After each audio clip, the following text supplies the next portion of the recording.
Welcome, everyone. Welcome to ThursdAI. My name is Alex Volkov. This is Alex. Welcome. Thank you all for joining. Let me add Wolfram to the stage. What's up, Wolfram? Wait, hold on. Just before people start joining us, I want to quickly change my attire. Let me see how to do that. And a 3, 2, 1.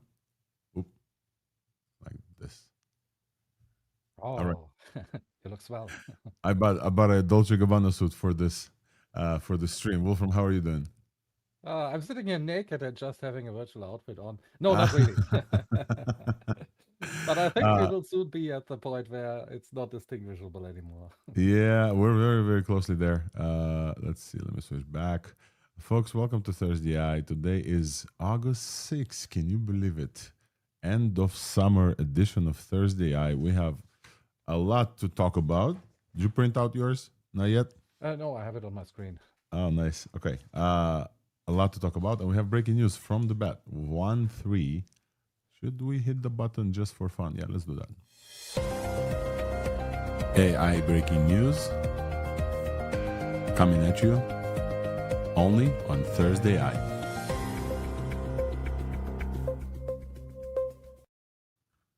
So we're starting straight up with breaking news from, was it Tongi Lab in Alibaba, I believe, that does WAN, WAN, the video model. 1.3 was released just a minute ago. Yes. And I saw, it's very interesting. I saw both tweets back to back. Let me see if I can show this here. I saw both tweets back to back. 1.3 releasing and Alibaba announcing that stable Seedance 2.5, which is currently ranked the top #1 video model in the world, is also now available in the US, which I think if we open CapCut, we may be able to see this. Now, it's very interesting because Seedance has launched internationally, but not in the US before. And it looks like the ByteDance folks are noticing that the open source is catching up to them. So this week, we're gonna have a very video heavy show. I'll tease my guests. We'll have Kfir Aberman actually join us from Decart AI, which is a real-time video model company. Plus, also they had Lucy before. We talked about Lucy from Decart, a video model. And then we'll have Blaine Brown, one of the most prolific AI video creators. I think he has a 1.5 million followers across different socials. The creator of Maestro. And he's going to talk to us about MiniMax H3, but also all the other models. Like Blaine is the dude who uses all of them, and we're going to talk about the differences lately, what happened lately with video models, and what is the capability jumps. And so when I invited Blaine Brown, Blaine has been on the show, by the way, a great friend of the pod. When I invited him, there was only MiniMax H3, which is open source. It is the top open source model you can run on your hardware if you have the hardware. That's when I invited Blaine. But then I think 3 more. I think we have 4 in total. One, we have Black Forest Labs releasing FLUX 3 finally after 2 years of creating the company. They're coming out with a video model. We have 1.3, FLUX 3, MiniMax H3, and Seedance 2.5. I love the Amazing. I'm versioning. super excited about this. I actually, today I had my agent do some research on video models. And now when 3 is out, so super excited about all of this and Yeah. will really look into this more. The worst thing about WAN 3 is that my transcription will never pick up what I'm saying. It will say either 1, like 0 and E, or something else. All right, folks, let's do a brief banter round and then we'll talk. I want to open this up with a cold open, folks. ARC-AGI 3 has been beaten. That is absolutely crazy. LDJ, welcome to the show. What are your thoughts on the fact that ARC-AGI is jumping in capabilities for the past 3 ThursdAIs in just like and now it's at 95% solved by Prime Agent. Yeah, I do want to add a big clarification to that. This is just on the public set, and doesn't seem like it's been validated on the semi-private or private set. Yeah. And there's also a good 3 or 4 other claims and harnesses that do seem to also get like over 95% on the public set. But yeah, it's still cool to have another one. It's absolutely very cool, and I am hoping that they will verify these because it's not in their interest, by the way, to verify them, but you know, but we can wait. We'll wait. No comments from the ARC-AGI folks, but definitely on their benefit to say, hey, AGI is here. Our bestest and most difficult benchmark has been obsoleted. Let me see if I can show you guys what we are talking about. We're going to cover this for sure. But for now, here's the, let's see if I can show you. Give me just 1 second. Yeah. So this is Prime Agent, Prime Intellect's Pi-based agent with RLM that with Opus 5 got 95% on ARC-AGI 3, which is, yeah. Yeah.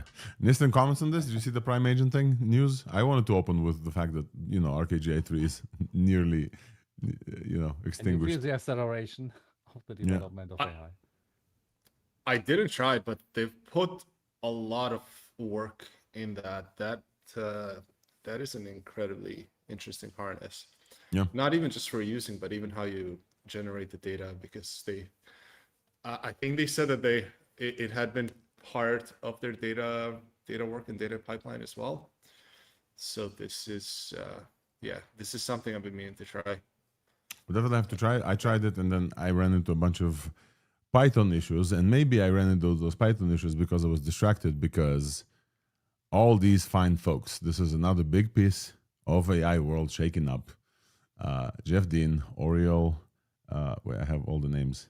Sanjay Gemawat, Oriol Vinyals, and Kwok Lee all left Google to found Discovery Loop. Jeff Dean and Oriol Vinyals led a bunch of research, created pretty much half of Google. It's ridiculous, 25 years. Jeff Dean was one of the first 20 people at Google. I think he was number 17 or 25 or so, very, very early on. And also, Demis Hassabis has moved from CEO of DeepMind to chair of Google DeepMind and chief scientist of Alphabet, which seems like taken after Jeff Dean because he was chief scientist, while continuing to lead Isomorphic Labs. Folks, what do you think about this shakeup in GDM and Google DeepMind? Are they over? Will they be back? Wolfram, what's your thoughts? Never count out Google. I mean, they have resources on end, and I don't think we should count them out. They have the reach, the distribution. The models recently, they have been lacking, but it's still, for a lot of the whole population of the Earth, that is the AI they are using when they are using Google search, when they are using their mobile phones. So even if it's not the state of the art, it's a top model, it's still useful to a lot of people. So I wouldn't count them out, but I hope they can recover, and I would love to see some more strong models from them. I haven't been using Gemini, except the smaller versions I'm always using with my phone and so on Home Assistant. But really, as my pro model, as my main model, I haven't used it in a long time. All right, LDJ, one comment, because we're going to talk about this a bit in the show. One comment, and let's move on to the TLDR. We have a very busy show today, folks, and I want to tell you about everything that happened in the world of AI. Yeah, my one comment was just going to be I think there's 3 or 4 co-leads of Gemini, and Noam Shazir was one of them. He left to OpenAI. And then you have Oriol and Jeff Dean, which I think were the other main 2. And now they had just left. So I think there's a lot of things up in the air of who's going to fill the shoes. I will just say, I posted about this, but I'm in Twitter jail. So maybe if you are following me on Twitter, you haven't seen this. But it's not a coincidence that they announced all the changes in these folks, and supposedly their model is coming out at some point. Because if you guys remember, Gemini 3.5 Pro has been delayed, and we're still waiting for that.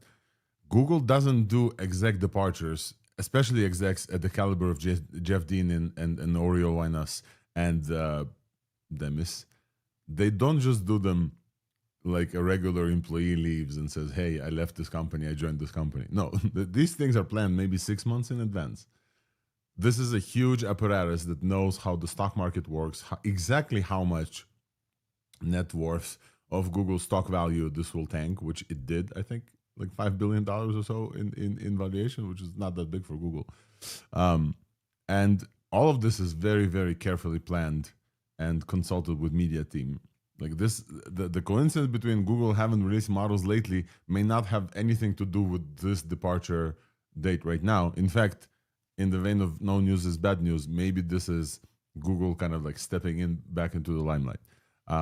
So we tend to take news and kind of where we are and join them, but it's kind of like with fundraising news. You know, if you start a fundraisers and like, hey, we raised $100 million, that could have happened 6 months before. They just saw that this is like the best opportunity for the announcement, right? So Google doesn't just do things, and I'm sure to not discount Google. I'm with you. I've met both of the people who are stepping up, Corey and Josh Woodward, and I think that Josh is going to be the next CEO of Google at some point. He's just like powerful in there.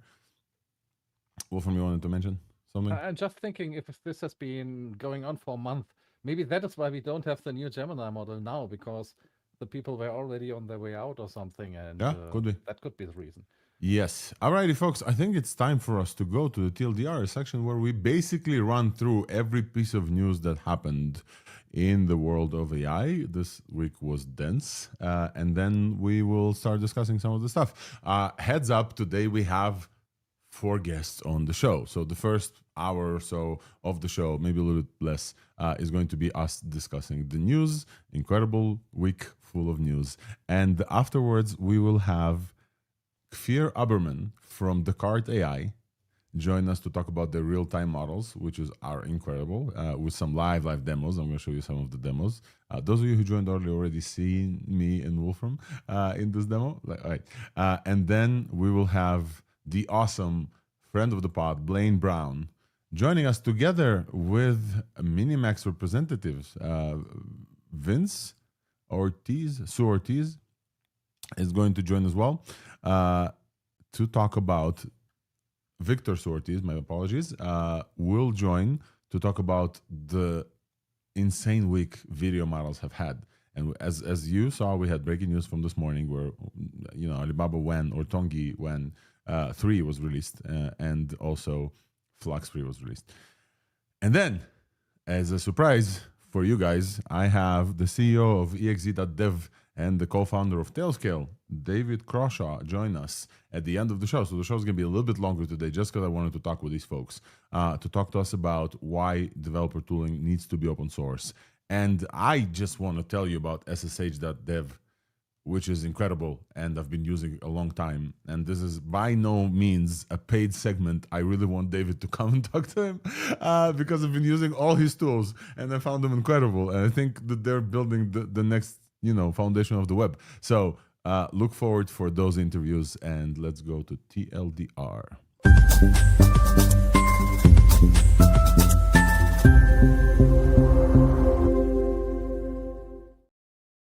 All right, folks, this is the TLDR. This is a segment where I run through the news that we have to talk to you about today very briefly. So we'll start, and we already start with Prime Intellect. Our friends of the show, by the way, we love Prime Intellect here.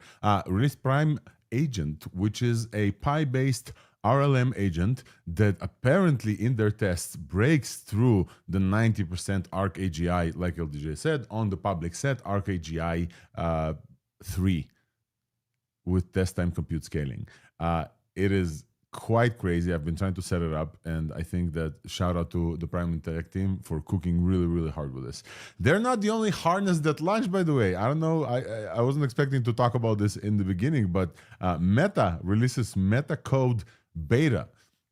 Everyone wants your data for coding, and Meta and Zuck are releasing Meta Code Beta together with a new model called a new version of the model, Meta Spark 1.2, specifically for code. The cool thing about this, I don't know if it's cool or not cool, they're jumping a little bit in the artificial analysis thing. That's actually great to be seen. They're jumping over Grok 4.5, which is great. The pricing there is very interesting. You remember, guys, that Facebook was free, and everybody said, if it's free, you're the product? Well, in Metacode, if you pay you pay $1.25 per million tokens. But if you're a contributor, which means all your data goes for their training, you pay 10 cents per million tokens. So 10 times cheaper just to feed them your data. Everybody wants a coding harness, and Meta, Muse Code, and Prime Intellect are great examples. I think the Prime did a better job, even though Meta is a huge company, just with showing how good their harness is. The other huge news we already covered: Jeff Dean, Sanjay Gemawat, Oriel Vinyls, and Kwok Lee have left Google to found Discovery Loop. They are one of the top people. Two of them are like one of the 24th years. So Jeff Dean is 27 years at Google, has been Sanjay Gemawat 14 to 30 years. They're creating a public benefit corporation, and they're basically I think there's a deck there. LDJ, if you can find the deck by the time we get to the segment, it'd be great. The deck is like, hey, I'm Jeff Dean at Google. I built everything. It's just a hilarious like pitching deck. So that's definitely shaking up. In addition to this, Demis Hassab is stepping down as the CEO of Google DeepMind, moving to Corey. I don't remember the last name. Sorry, we will learn. This is going to be a big person in AI. And also Josh Woodward is also stepping up in DeepMind and Google. We're still waiting. Kore Koglu, I have it here. 13-year DeepMind veteran takes over as SVP of Google DeepMind. A big shakeup that I don't know what it actually means, but we'll see. All these folks are posting great things, including Sundar Pichai. Next, we have... what do we have next? Oh, a very interesting thing. Cloudflare launches Cloudflare OS. This is a operating system for AI based on Sandstorm creators, Kenton Varda, also a friend of the pod. I tried to organize Kent on the show, but unfortunately we had a scheduling conflict. Cloudflare OS basically holds all the pieces to run secure agents. And it's very important in the context of this week because if you guys remember last week, we told you about the incidents from OpenAI. If you're only listening to the show and not watching anything else, in your mind, OpenAI's models have hacked the sandbox. However, immediately after we finished the show, Anthropic came out and said, hey, our agents also hacked the sandbox in a different way than OpenAI's. Ours is less dangerous. And as of yesterday, Meta is joining the row of folks whose models have hacked into other companies while being tested on CyberGym and different cybersecurity abilities. And in Meta's case, and in OpenAI's case, and in Anthropic's case, there's one company that's basically in charge for all of this. This company is called Irregular. This is a secure sandbox provider. It's really funny, isn't it? A secure sandbox provider. It's an Israeli like cybersecurity, AI cybersecurity company that apparently all those three giants, Meta, OpenAI, and Anthropic. By the way, Google also, but Google didn't announce that their models hacked it. Maybe Gemini can't hack. All those companies announced, hey, we have saw that our models exploit vulnerabilities, and the reason is misconfiguration in the sandbox that allows the models to go on the internet and think they're part of the games. So I have this here. The UK AI Security Institute also reported first unsanctioned agent actions during cyber evaluation, and there's been quite a few of those. But this one is very interesting. And I think the Irregular company is part of like most of them, which is kind of, we have to talk about this. All right. Here is the thing. Guys, we told you last week, in fact, Yam, I think, mentioned this first. Cloud Opus 5 specifically is just a jargon douche. And this is the new... Yes, yeah, I see you agreeing and joining, and I'm gonna add you to the stage. Since we told you about this last Thursday, everyone's talking about how Opus 5 is awful at conversation. I went and did my research of why that is exactly so, and I wrote an article about this called Claude is a jargon douche, because it's not just you, and it's not just me, and it's not just Yam. It literally is just awful to talk to Claude unless you ask it for some stuff. So we're going to talk about this just a little bit, but there is a fix for you. But everyone, like Mark Pocock and Levels.io and like Sally Omer, like a bunch of people just started noticing that Cloud Opus says stuff like it's real delivery work, so it clears the real delivery guardrail. What the fuck does that even mean? Or the caution isn't topic, it's format monoculture. What are you talking about, Opus? So there's a few funny examples here, and there's ways to mitigate this, but definitely we are not the only ones to notice. And we maybe have been one of the first to tell you about this, as often happens on ThursdAI. Welcome back, Yam. All right, folks. In the TLDR, we're also moving to artificial analysis launches endpoint accuracy index. I think it's very interesting as somebody who works at a provider. Endpoint accuracy sometimes differs, which means that if a provider chooses speed over quality, they may quantize open source models and give you less ideal or less intelligent models. Artificial analysis now has a endpoint accuracy index that they measure different companies, and we're pretty much high up there, I believe. We as in Corviv. We're not at 100% though for GLM 2.5, which we sent to our folks, and they're gonna fix it. But we're very much high up there. Let's see what else. So we talked about Google, we talked about AISI. Oh yeah, we have to talk about Astra. OpenAI is upcoming, very soon upcoming, by the way, new Astra model. So folks, just as a comparison, what we have now in GPT 5.6 Sol, Terra, and Luna, it's the same category of Opus. Even though it matches the Fable and Mythos category levels, this is not like OpenAI's new pre-trained. That's what people are talking about. LDJ will fact check me if I'm wrong. But OpenAI's upcoming model is called Astra. It solved 10 open math problems, provided lean proofs to them, and it all cost like $2,000 in API credits equivalent of GPT 5.6 Sol, which is also freaking crazy. Folks, we in open source, we have incredible news in open source. We've talked about Kimi K3 last week. In this week, we have DeepSeek V4 Flash, which is basically the same model with continued post-training, and it just beats the DeepSeek Pro preview, and it beats like multiple things. It's up on CyberGym and Toothalon and Terminal Bench of 82.7 for this like super quick and flash model. The thing is, DeepSeek, as always, is innovating in cache, and it's incredibly cheap. It's 14 seconds per million tokens. It's absolutely crazy. It's even cheaper for caching. So this model is a 1 million token context model geared for agentic execution, and DeepSeek is innovating on this by a significant margin. So DeepSeek V4 Flash, and it's also open source. And we also had where's our big open source? Let me find it. Oh yeah, we also are going to have, we didn't have it yet, Qwen 3.8 Max is coming out. Very close performance to Kimi K3. They said weights next week. We may get the weights in the middle of the show. I don't know.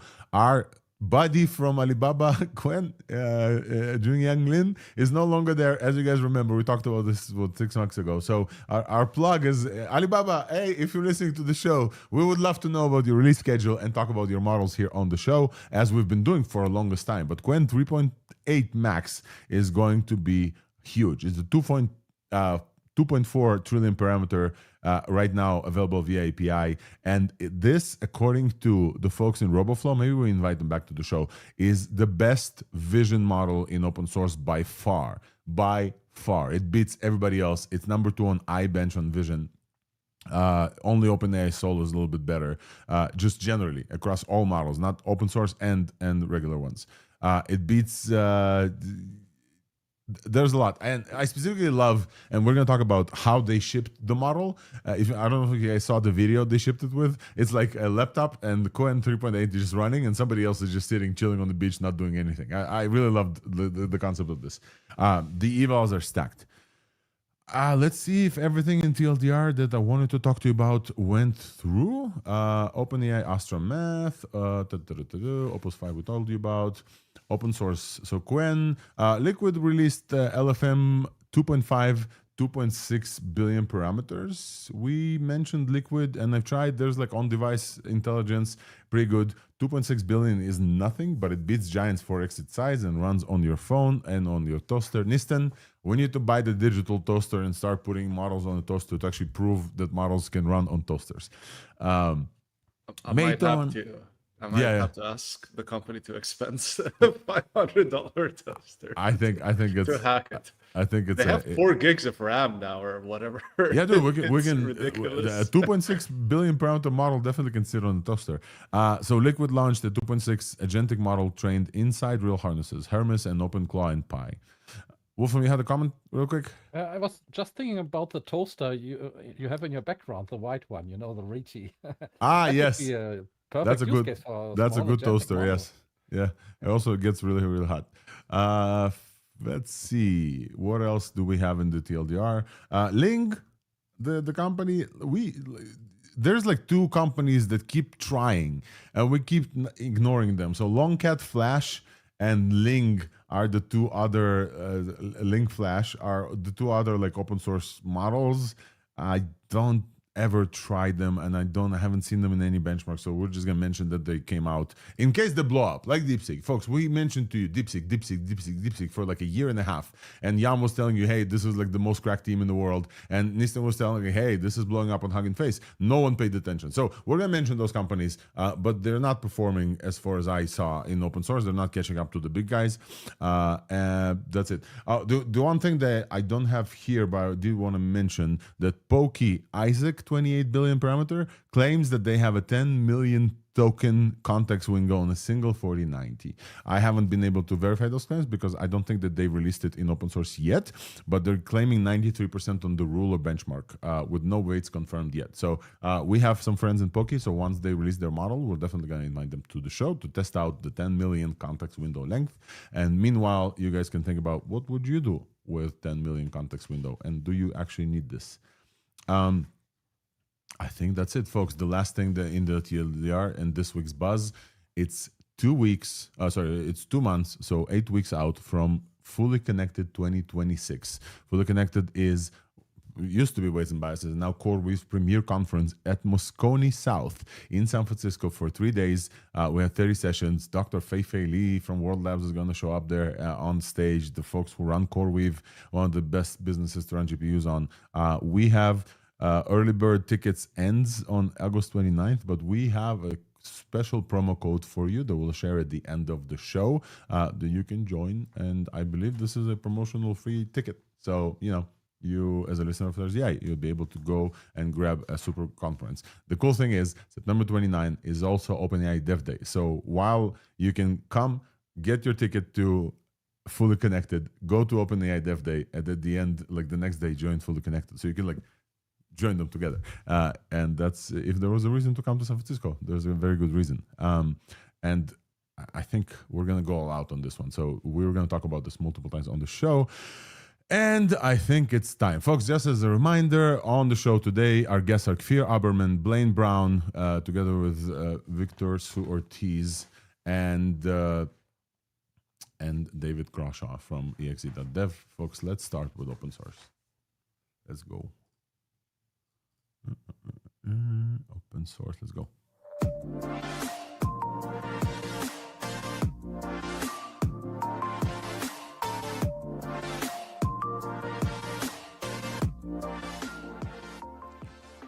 Open source AI, let's get it started.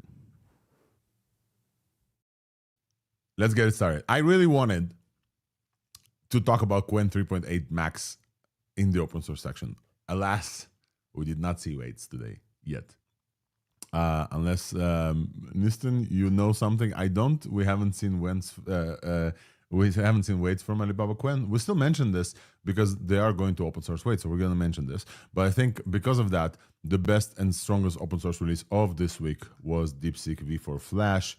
Folks, the same model, the same, I don't know, no, data is definitely not the same because they continue post-training this model, but the same architecture, same model, same size, 284 billion total, 13 billion parameter active, and it beats the Pro DeepSeek version and 7x improvement in Deep SWE. Deep SWE is the more difficult, SWE bench version. 7x improvement. If you guys remember, Deep SWE is the only techie benchmark that kind of represented what we actually feel and showed that Sol is actually a very, very good model. Thoughts on this? By the way, in the TLDR, just 1 second, I completely skipped over the 4 video models that we have, which is like the big video model week. And in the TLDR, I completely skipped over the fact that we have 1.3 from Alibaba just released today. Stable Seedance 2.5 from ByteDance released in the US today. This week, FLUX released FLUX 3, which is their first video model, and MiniMax released H3, which is their best and top open source video model. All those we're going to dedicate time to talk to at the end of the show. LDJ, let's go back to DeepSeek open source. What are your thoughts on this one? Yeah, I think it's really good. It seems like it's above that threshold where you could start kind of using it as like a somewhat reliable agent to do complex agentic work. I wouldn't say it's really at the level of Opus 5, Fable, Sol, but it does seem to be a new point in the Pareto frontier of efficiency and kind of really good bang for your buck.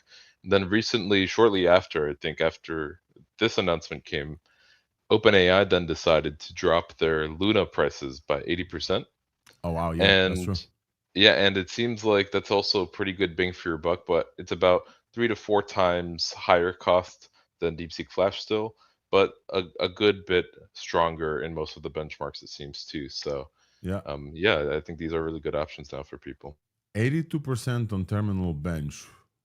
That's pretty much up there. According to their table that they posted, they don't have Opus 5 here. They don't have obviously Fable, but this is not the Fable category. This is the cheap and super duper fast, the Pareto frontier of models category. And everything in the 80s is already top. If you compare to the Wolfbench scores, which are not directly comparable because I do it a bit differently and it's based on Terminal Bench 2.0, but 82% would put it on second place on my benchmark with the models I tested. It would be in Terra level, basically. Yeah. So, model on that part, you see the progress of the open models are really up there now. And I think the coolest thing about there is that it's the same model. They didn't release a new model. They just continued post-training and post-training and post-training. Got it, a significant jump. On Deep SWE, the jump is from 7.3 to 54. I don't know if it's benchmarking. I don't know how Deep SWE is built, whether or not it's possible to benchmark. But when you see, and guys, we've been doing evals for such a long time. When you see these jumps across the board, on CyberGym, the previous version of the Flash, 38%, this version 76%. So it's almost 40% jump. 10 jump in NL2 repo. Terminal Bench also is 20 points jump. This is a big significant release and a very similar release to other DeepSeek releases with no fluff, with no major announcements, no huge things. They are releasing incredible work. And so shout out to them for DeepSeek V for Flash. If you want to use this, we're working hard on putting this on our inference, by the way. So once we have it, I'll let you know. But it's up on OpenRouter already with a bunch of zero retention providers and also very cheap. I think I will say this again. LJ, go ahead after me. But this model is dirt cheap. This is the intelligence too cheap to meter at this performance level. 14 cents per million tokens, and I think it's 1 cent per cashed million tokens. It's ridiculously cheap. Yeah, the price per token is really good, and the cost per task is also pretty good. But if you see the image I posted in StreamYard chat here for you, Alex, this breaks down cost per task and also shows their accuracy in Val's index and everything, which it's also competing pretty good there. But I think it just gives you a bit more of a perspective of how its cost per task looks like relative to others. So cost per task. So folks who are just listening, where is it? Is it the end? Yes. Okay, this is sorted by price. So Fable 5 is $11 with accuracy of 75%. What is this benchmark, LDJ? What is this running? This is Val's index. It's very similar to artificial analysis index, but nice, a lot of them is benchmarks built in-house with a diverse set of domains and everything. Yeah, so this is an amalgamation of different benchmarks. So 75% for Fable 5, which we know is the best model at present for some stuff at least. DeepSeek is at 63% but at 6 cents compared to $11 at cost per test. And also, I think the latency is faster. It's only 800 seconds versus 10,000 or 1,000 seconds for Fable. If you look at Luna 2 in the middle somewhere there, right there. Yeah. Mm-hmm. Yeah, so Luna, this is, the DeepSeek is comparable to Luna, at least on this set of tasks. And it's, 3 times as cheap. Yes, people are loving it. Yeah. People use it in codecs. It's more for, it's not exactly hands off. Like you do need to put some harnessing around it, but I've seen a lot of developers that are saying that it's doing like 90 to 95% of the tasks for them. So if you're comfortable with some intervention, this one is actually pretty crazy, and it's one that you can kind of, you're not going to run Kimi at home, but quite a few people I think will run DeepSeek at home. Yeah. So the real world use that I'm seeing on Twitter looks very, very good.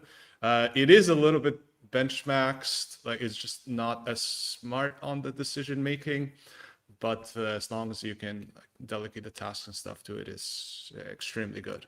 I want to call out in the context. I want to call out in the context of where's my big window? In the context of kind of like the hacking and everything. Most of the hacking happened when they run Cyber Gym and the other cyber task.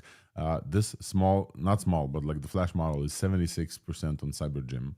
So the Chinese are coming for the hacking. That's one. And two, this is not the Pro DeepSeek. This is only the Flash DeepSeek. The Pro DeepSeek is going to slap. If this is coming up to Soul level, the Pro DeepSeek is going to slap. All right, folks, we need to move on because a lot of stuff and we discovered. So this was DeepSeek V4 Flash, and the naming is weird because like it's Flash 0731 or something like this. I have the exact name here. Let's move on to the other non-open source, and then we're going to move forward. So Alibaba Qwen announced Qwen 3.8 Max, 2.4 trillion parameters, which is also insane in size. All right. So just for context, the DeepSeek thing we just talked about is 280. Let me see. 284 billion parameters. This is 2.4 trillion parameters. This is almost 10 times the size of the model that we just talked about. Not to mention liquid, it's trillions of parameters big. 95 billion active parameters. It's a ridiculously big model. This is a direct competitor of Chonker to Kimi K3. Price also is $2 per million tokens. This is a big boy. This is like Alibaba's step in. This is the max model. Scaling is all you need attempt from Alibaba. Folks, what do we think about this? The evals are very specific to Alibaba and how Alibaba, like it's not new to us. They're showing evals comparatively, but on multiple things. This beats GPT 5.6 Soul and Opus 4.8. This is a big one. I did the test on the Martian thing. It did pretty well. It just from their website. Mm-hmm. It actually did really well, and I would have loved to also have Piotr Skalski here from RoboFlow, because it's looking like this one is the best for visual data labeling, where you want to like you have a whole bunch of solar panels or stuff in a farm, and you want to accurately put squares around them. A lot of models will miss stuff here and there. This one was just getting it perfect quite consistently. So for data gen, for visual data gen, this one looks like it's a big deal. Like it's quite a step up from the visual side, just identifying things that are correct or not. He has so many examples. Just follow his Twitter, and also in my own tests, it did very well. I'm waiting to see what people report on the medical side, because Qwen has always been very strong at that. And we'll see when people are able to run those tests. I haven't tried. Yeah. Listen, I want to read out this example. Here's the type of stuff that Peter posted that Qwen Max 3.8 gets. there's a picture of burgers and fries, and there's like 1, 2, 3, 4. I'm counting as a human. 1, 2, 3, 4, 5, 6 burgers, and 1, 2, 3 bags of fries. And the question is, if every visible wrapped burger must be served with its own bag of fries, how many additional burgers, fries are needed? How many additional bags of fries are needed? Answer with a single integer. The model doesn't only need to figure out what's going on with the scene. It also needs to like figure out what's missing from the scene. There's not a direct count the number of things. It's like count and do subtraction, and Quen gets 3. I gotta wonder if I send this to GPT if it gets it. Not Sol. I know Sol is really, really good. You guys want to do a quick test on the show? Why not? It's always fun. Yeah, this is a very, very practical thing for if people are going to use agents daily and stuff. It's like in your kitchen or a small business or industrial stuff. Like this is pretty key. I must admit that I think these specific examples other models are gonna get successfully. I'm just saying. I think so. I don't know. All right, I'm gonna test this on Luna. Notice them really mess these steps up. Even Gemini Flash, which is very commonly used. It very much could be that like this is like a very basic example. We'll now see. I'm testing this exact image with Luna. Luna is gonna smoke it. Luna is a good model.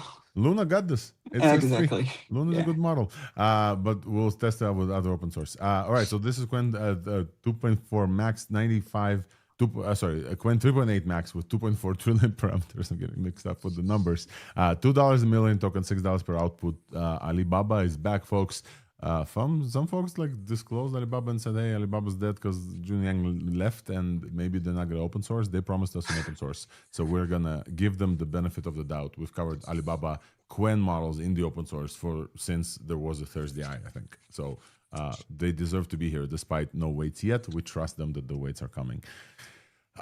So most of the AIs in open source that we cover is AIs, but the agentic engineering is also now getting into open source. So there's a few more things I want to cover in open source, specifically the Prime agent. Prime Intellect launches Prime Agent, which is a self-improving RLM harness for coding and autonomous tasks. I think it's important. We mentioned this on the show multiple times. We on ThursdAI believe that 3 things will not change: model, harness, context. All of these 3 things are going to be a big part of how you use AI in the future, and all of them will improve separately. Model is the brain. This is what we talked about since the beginning of the show. There's open source, there's Frontier Labs. This is the brain, the token generator thing. Harness is more like the body. What can this brain do with its tools and its usable things? And different harnesses are performed differently. We talked about this. That's what Wolfbench basically measures, different models with different harnesses. And context is your personal stuff, your memories, your business's context, etc.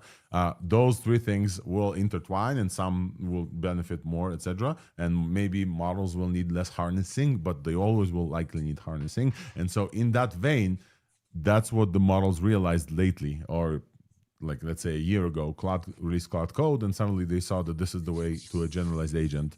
OpenAI very quickly caught on and saw, oh shit, the whole world is looking at Anthropic because Cloud Code is so good as a generalized agent. They focused 100% of their work on Codex, and Codex is incredible now. By the way, just this week, Codex is 6 months old. The Codex app is just 6 months old, or 5 months. It's crazy, and it's really good. Google famously bought Windsurf, or acqui-hired Windsurf, and released the last of them to go to Devon, and then turned this into Antigravity. And Varun Mohan from Antigravity is number 3 person at Google I/O after Sundar Pichai and Demis Hassabis. That's how seriously Google takes harnessing and generalized agent via coding agent. And so everybody wants to do this. Elon Musk went after Cursor and bought them for $60 billion because of the same realization, to catch up with the data. And so other folks are stepping into the arena, and this week we saw 2. One is Prime Intellect, and I think the better one, the better of the 2 harnesses that was launched. Yeah, you have a comment super quick? Just want to say, you didn't mention something very important about Quen. We're also going to get the 27B version. Absolutely. I think it's very important. That thing you absolutely are going to run in your house. And 3.7. I haven't seen any evals for that, but if you have some, I would definitely want to see. I don't have evals. I just have the announcement. It's like official. We are gonna get it in a couple of days, probably. Yeah, which is great because we like folks asked them if whether or not they are going to focus on like smaller models as well. At some point there was it was looking like folks are focusing on bigger models. That's why Llama died at some point. They stopped producing the smaller models, and people were like, who needs this? Like if I'm using a big model, I'm gonna go to OpenAI anyway. All right, thank you. So back to Prime Intellect launched of folks, can someone here tell me what RLM is? I know what RL is. RL is reinforcement learning. What is the M? It's all you need. It's all you need. That's what it is. RLM is all you need. Recursive language models, pretty much. Oh, okay. Yes, exactly. Pretty much, like it's just answering the question, like how do we make LLMs? Starting from the question, it's more than that today, but starting from the question, how do we make LLMs be able to navigate and use infinite context? Not directly infinite context, that's impossible, but like using tools and calls to themselves, maybe to sub-agents and so on, can we make language models just be okay with infinite context, with like loads of files and so on? And there was a very famous paper last year, I think, that demonstrated that with extreme success.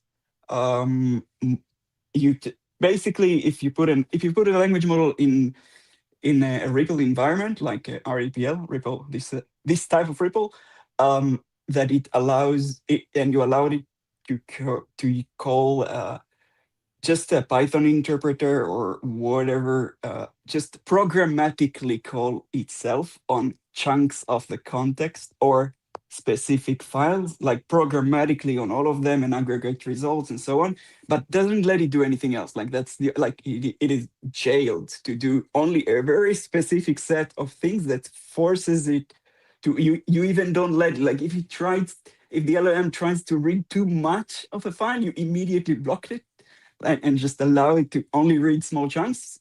Therefore, it has to call recursive callings for itself. You just get incredible results with very few tokens, much better results than even just pasting the entire context into larger models that can get it in one shot. And it was a surprise. And there had been many different utilization of these ideas recently. In the latest version of Cloud Code, for example, you see heavy use of sub-agents. So I have a question. Like I hear you, dude. But like I have a question. How is it that Prime Intellect specifically releases an agent based on Pi, and this breaks ARC-AGI out of the water, at least on the public set, like LDJ said? Like how? Like what is like they're doing that nobody else does in the bigger labs that gets to this level? Is it all just marketing? We know the Prime Intellect folks are like stacked. Like what makes Hermes agent different, and how is this RLM thing creates this much of an impact on real world tasks? It's just probably, look, I saw it just like you guys yesterday. I didn't dive into the code too much, but from what I know, I did try it. It's great, by the way. So go on. From what I know, they have because Pi is open source, so you literally have the source on your computer. You can basically just go and say, all right, you see this LLM harness over there? Can you make it better? And it's recursive. It's LLM. Like next time you erase the context and the LLM doesn't know anything, it's like, oh, hey, here is a harness. Can you make it better? And you can basically self-improve it. It's not a general thing, but you can self-improve it for your own specific tasks really well with many different methods, and it just comes built in with this harness itself. You have, I think you have a tool. You can just call it, and just the LLM will immediately go into like a refinement mode that is gonna just based on what exactly it's doing at the moment and the rollout and so on, reads its own history, just improve the entire environment that it is running inside of, and this is the result that you get. Yeah. Yes, you have your hands up, and then Nistan, go ahead. Yeah, to answer your question, Yeah, I'd say that the core of this is really just the concept of having the model actively manage its context and call copies of itself to do specific tasks and sub-agents relating to managing its context. But more broadly, like why now? Like why is this working so well now? I think it's really a combination of the fact that Prime Intellect announced at the beginning of this year in January that they're really focusing on this whole recursive language model direction as they believe it's going to be really important and effectively a way that you could do continuous learning essentially and have infinite context in a way without actually having to change the model architecture or anything. I think it's really a combination of them working on that direction and continuously refining that harness over the past 6 months, along with the fact that the models are just really getting good enough to do those tasks and getting good enough to actually do the task of managing their own context enough to where it's now at this point where they can attach this harness to Opus 5, which literally just came out within the past few weeks, and it's getting the score. Because literally no other model gets that score yet with this harness except Opus 5. Yeah.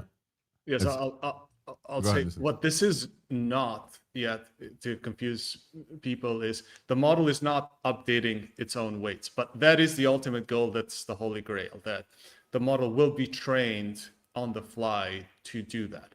Right now, it just kind of updates all of its tools and context, as LDJ said, which is not something that Claude Code does. Claude Code just has like one particular way of going, and it just keeps going that way. It just does the summaries that way. Yeah. This one's a lot more proactive. It chooses when to compact this context, when to remove tools, when to add MCPs, when to delete them all, and that makes it a lot better at these types of benchmarks.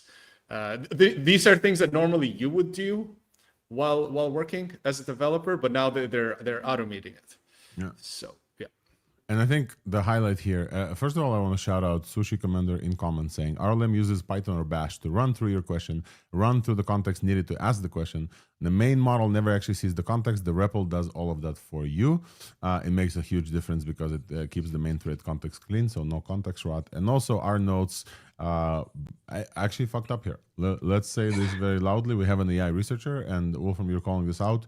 Folks, don't trust like fully. Our note saying reasoning language model, and this is in fact a recursive language. So this is not a reasoning language model. Our notes did fuck up here, which is fine. And we are using Opus for those notes, and I think it was Opus 4.6. However, that's not the main thing. I think what it didn't fuck up is the harness uses programmatic tool calling, and it's designed. The novelty here is a core design is a self-modifiable harness state. The agent can patch its own scaffolding and context while it runs. I think that this is the most important thing. And also, huge shout out to Mario Zechner, the creator of Pi. The Z and the ZL continuum that I posted about for just being such a huge success. There's so many other harnesses that are now built on top of Pi. If you guys remember OpenClaw, still, yeah, somewhere beginning of this year, OpenClaw was a huge thing. Remember such a thing? That was also based on Pi. Now Prime Agent is based on Pi. We are just telling you that all of the bigger models, bigger frontier companies are realizing that the harness is very important, and Mario stays strong and independent and open source. So huge shout out to Mario with the Pi agent, minimal, no fluff agent harness. Another coding thing that was released, let's see how we're doing on time, folks. We're doing okay. Is Meta. Meta released a new model and a coding harness. This is called Meta Muse Code Beta. I love how my infographic here added the beta tag on top of the beta word. This is MuseSpark 1.2. Folks, a few weeks ago, we told you that from a three horse race, the AI frontier became a 5-horse race between OpenAI and Anthropic, obviously in the lead. Google, DeepMind, now not sure where they are exactly, but definitely with the TPUs and the context and the people, we are counting them as one of the frontier labs. Meta came back as number 4, and Grok 4.5 with cursor is like number 5. Those are the 5-horse race that we have. There's few folks here and there.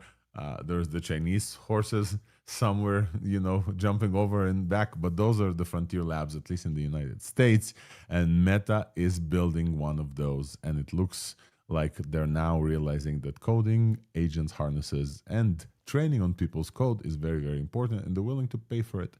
Muse Code beta includes Muse Spark 1.2. So after a few weeks after we told you about Muse Spark 1.1, this model is impressive. On Artificial Analysis Index, this model jumps over GLM 5.2 and GPT 5.6 Luna on Max and Sonnet 5 and Grok 4.5 to be the third big models in the race of artificial analysis with 54 Artificial Analysis Index. You can see the jump from a 0.1 direction. The previous point is not here, but it also was like a big jump, if you guys remember. Like Muse Spark 1 and Muse Spark 1.1 was a big jump, as we told you about. Terminal Bench 2.1, Wolfram, we need to talk about Terminal Bench 2.1, but on Terminal Bench 2.1, they're showing they're just behind Opus and beating Terra, even Terra on Terminal Bench. And DeepSui, Muse Spark 1.2 beats Grok and moves forward. And they have their own internal coding mesh. Let me just do a comparison. DeepSui 1.1, Muse Spark is at 59%. Who else posted DeepSui? DeepSeek posted DeepSui or Qwen? Let me see. We just talked to you about the model. It was DeepSeek. Yeah. So DeepSeek Flash is 54 on DeepSui, and Muse Spark is 59. This is a good model from the Meta team. But here's the trigger. Here's the thing. The model sits on the Pareto frontier in multiple places. If you just use the model via API, and it's available on OpenRouter as well, 1 million tokens will cost you $1 a quarter, $1.25, $1.25. And cash input is at 15 cents. If you are choosing to give Zuck all of your context, which is for hobby products, many people will just go for, because why not? Meta already knows who your mom is and what you think about her, because you're all on Instagram anyway and WhatsApp. So Meta already knows, might as well give him some of your code. This model will cost you 10 cents for a million tokens, which is nothing. And the cached input is, I don't even know, this is like, this is not 2 cents. This is like 0.2 cents. I don't even know what 0.2 means, because cents are points of $1. So what the hell is 0.2 cents? This is 10 times cheaper than 2 cents. That's what it means. It's nothing. It's like intelligence is too cheap to meter, basically. Like, I don't even know. Like, there's no coin for 0.2 cents. There's barely coins for cents. This could be a new way to have the pricing. Now we have cash pricing and uncashed pricing. We could also have pricing where it is not used for training and stuff, and the pricing where it is being used for this. Very There's interesting. a way to encourage people to do that. And it would be really interesting if you could have basically sub-agents that do this compared to others, depending on what context they have. You would need a classifier. I mean, I have some ideas here. That decides, does it have personally identified information or not, PII, and route it accordingly or something. Yeah. So yeah, that is an interesting approach. Maybe something for other providers to consider. So we just talked about the model now, and the model seems very, very frontier-ish, but definitely big on the Pareto frontier. Let's talk about Muse Code. What is Muse Code? It's a terminal-based coding agent that Meta developed internally. Folks, I will say Meta has a Meta claw. They talk about this all the time. Meta has a bunch of stuff that work internally for many people. Meta is a big customer of Anthropic with Cloud Code, with unlimited, like Fable for many. Like, Meta is really paying money. Besides only what we covered like last year of folks getting upper $100 millions in compensation per year, some getting even more. Besides that, with the TBD org and the Meta Superintelligence Labs, Meta also encourages and empowers many employees to be very much agentic. Meta slashes mid-tier management into IC. Many folks are getting slashed and saying, hey, you need with agents now to work instead of managing team of people. And this is you're now back in IC. Many people got triggered by this because they moved into the managerial class. So Meta spends a lot of money and a lot of effort on ASI. And so they have many people building code internally. And now they are releasing this. I don't know if it's open source, but it's definitely installable. You get API keys at dev.meta.ai. this somehow works with open code. Oh, the model works with open code and other harnesses, but this harness is their harness. It's really hard for me to like test and tell you things about the harness without trying this. I tried to install this and kind of like failed. They do have an internal coding bench, and these results are not just the model on this. These results are the model and the harness together. Folks, what would you think? Will you be installing Zuck's spyware for the very, very cheap price of, what is it, 10 cents? And 0.2 cents is not a thing. It's not like dollars are not divisible by this much. You cannot pay in any payment. It's not Bitcoin. You cannot pay 0.2 cents anyone. It's really, really funny. With all these harnesses coming up, there's a point where you have to ask yourself, do I want this? Do I need this? I mean, there's a Quen harness, there is a Kimi harness. They all have the harnesses now. Yeah. And the thing is, I want an open source harness that is universal, that I can use with every model. That is very important to me. That's why I'm using Hermes Agent. Yeah. So I have one open source harness that my AI can also modify, and I can use with all the models all the time. And that is popular, so I know there's a lot of development. I wouldn't use one of these company specifics. I mean, they can use it internally at Meta, of course, but why would anyone else use this? But I could imagine my main agent using this agent for a specific task where it could use the model and the harness as well. So that is the setup I envision, where there are the different harnesses, the different sub-agents, but my main harness will decide which one to use for specific tasks. Like I have my Hermes interact with Codex on my Mac machine as well. So different stuff like this. Okay, we covered kind of open source at length. Listen, go ahead, super quick, and then we have to move on. Actually, this is a big deal for open source maintainers because it's a very cheap and pretty good model. It's really good for data gen. And if you need a lot of testing or doing farming of data and stuff, which Facebook has anyway, this is amazing. Because you can just set this up on a different VM and you can have your main agent manage it through there without it looking at your code. Yeah. So this is pretty cool, actually.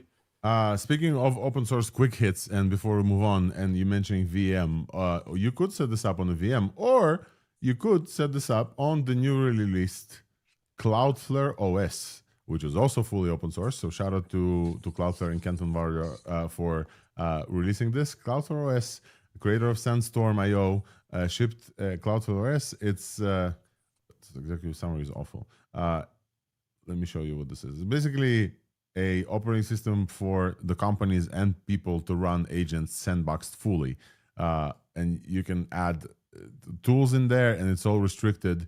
It's hard for me to describe how cool this is, besides the fact that it's fully open source and it can run on the dynamic workers open source infrastructure. If you are using Cloudflare, strong isolation and narrow access prevents the type of hacking that we saw recently with Cloudflare. So very, very strong. That's where you can run these agents as well. There's also this thing called Buzz that's getting around from Jack Dorsey and open source that many people are trying to integrate, which is like a Slack between you and your agents. There's quite a few things going around, but I think we have to move on. Folks, we've been live for 1 hour. Let's move to this week's Buzz real quick, and then we'll continue with the news.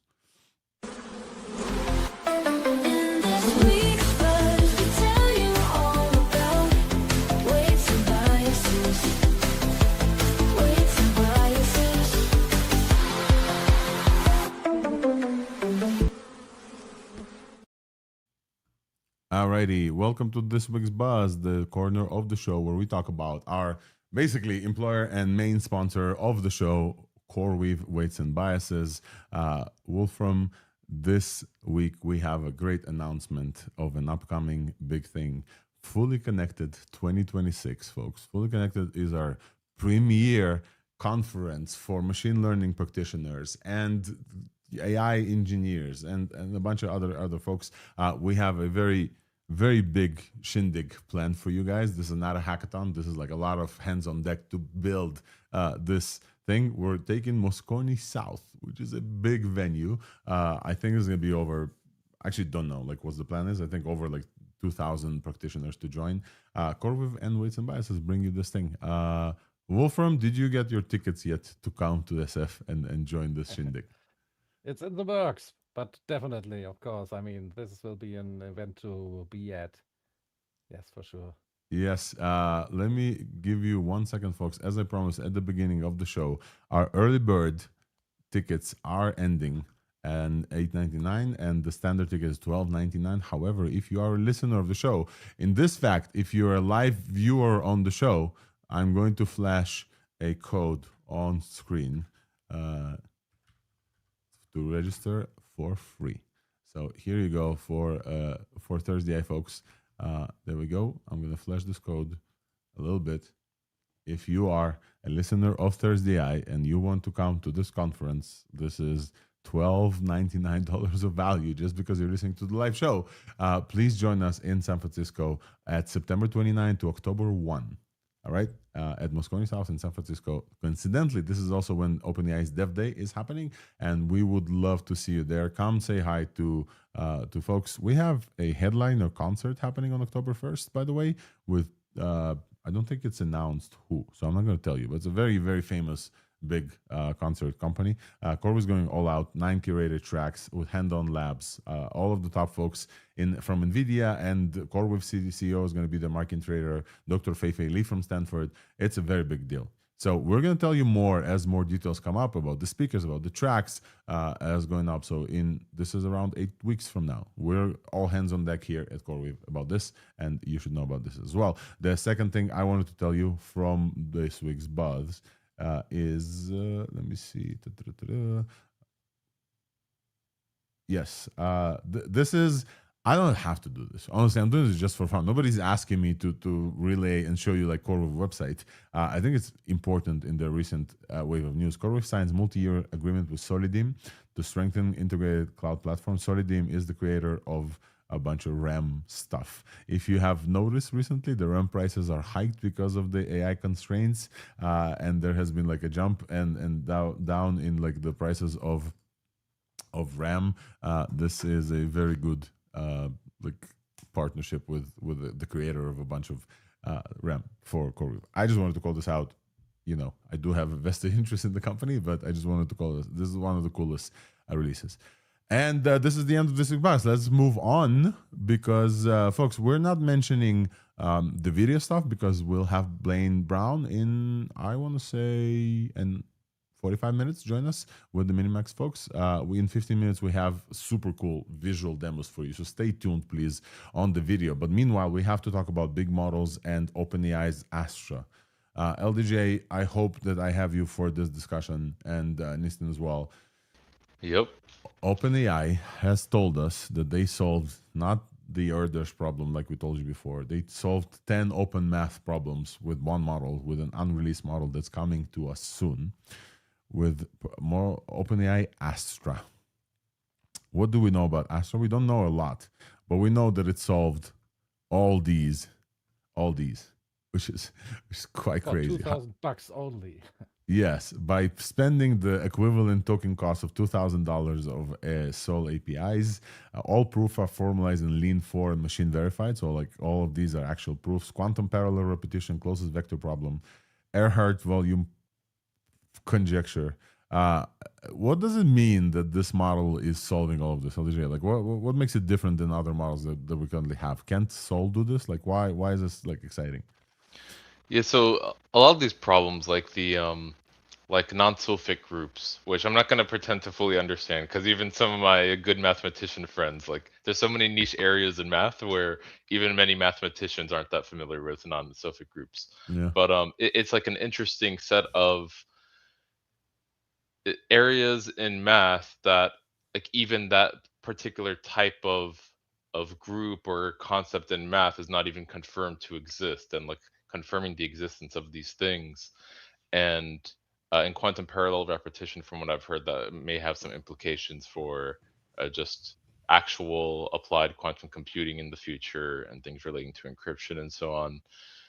But these do seem to be around the level of the planetary unit distance conjecture, which is one of the Erdős problems, and the Jacobian conjecture. Some people say that at least one or two of these seem like they could be worthy of around the same level of regard. Wow. But yeah, it's just really interesting. People have tried to solve these with Fable, actually. And it seems like Fable so far has maybe been able to solve around 5-ish of them, which is pretty significant too. But like 5 out of 10, there's a lot of ways that it might be comparable. But like if you were to just imagine a benchmark of these 10 problems, this model getting 100% on that benchmark, and the other model Fable, getting 50%, yeah. right? Yeah, and maybe that's not the most like genuine framing to put here, because there's, it's possible OpenAI had maybe tried hundreds or thousands of different problems, and these are like the 10 most impressive ones that they ended up solving that maybe fits their model best. But still, really crazy, especially only for $200 average per problem. Yeah. Yep. And this is the new like category of models that we're about to expect from OpenAI, and supposedly, like we don't know, but supposedly this is going to launch very soon. Do we know anything about this? I think it's just like we don't do speculation on ThursdAI too much, but folks, have you heard about Astra like coming out, and what is the difference between this and kind of like Soul, and whether or not this is like the mythos of OpenAI? Yeah, so OpenAI in this blog post, they did explicitly say that Astra is their next major family of model, which is actually a bit confusing exactly what they mean by that, because when they say, like, they actually use the word family of model, and so maybe I'm not sure if they mean like it is going to have its own names, or Astra is going to have its own Soul and Terra and Luna, or if Astra is just a name for GPT-6 family. It's kind of up in the air, but it is something beyond 5.6 Sol, it seems. Yep. So I'm very much looking forward to testing out and telling you all about Astra and like what is the differences. The other thing that OpenAI is kind of implicated in this week, Wolfram, I want you to talk about this a little bit. The UK AI Security Institute, first real-world unsanctioned AI agent actions during cyber evaluation. Have you heard about this at all? What are we talking about here? And also, this is only one of the cybersecurity issues that we have. We actually have. Actually, let's stay on OpenAI before we get to the AI security. OpenAI is participating in the Black Hat conference for hackers that's happening right now in Vegas. And yesterday, OpenAI's folks, cybersecurity chiefs, gave us more details about what happened. Would you guys like to hear? Because I think it's more important. I don't have this on the notes, but like I saw it yesterday. I think it's like more important than like it's not more important, but definitely exciting. Give me a second. I shared some details in the side chat. Yeah. Did you see this this post from Sharon Goldman? Models. Yes. Yep. Yeah. Okay. So Sharon Goldman, shout out to her reporting on this, says the OpenAI gives first detailed debrief of Hugging Face incident, the Black Hat conference. OpenAI traced the roots of the attack, and the most surprising details: AI agents accidentally created an internal message board, allowing separate evals to collaborate between eval runs by reading that message board. They left fucking notes for each other. It is quite crazy, because I don't think that anything in that evaluation requires AI models to do that. And then OpenAI deleted that message board, and then they recreated it by giving each other notes in the names of the folders they all opened on a shared drive. I need like I'm gonna put my sunglasses on, and I need a second for you to realize what the fuck is happening. This is not Skynet that like is one entity that has an idea of like I need to do this. This is just more of the life simulation thing, that things are just happening out of the ether. These models are running with specific purposes in mind, cyber gym and cybersecurity benchmark, etc. Inside sandboxes, and they need to do a bunch of evals, like what Wolfbench does with Terminal Bench, etc.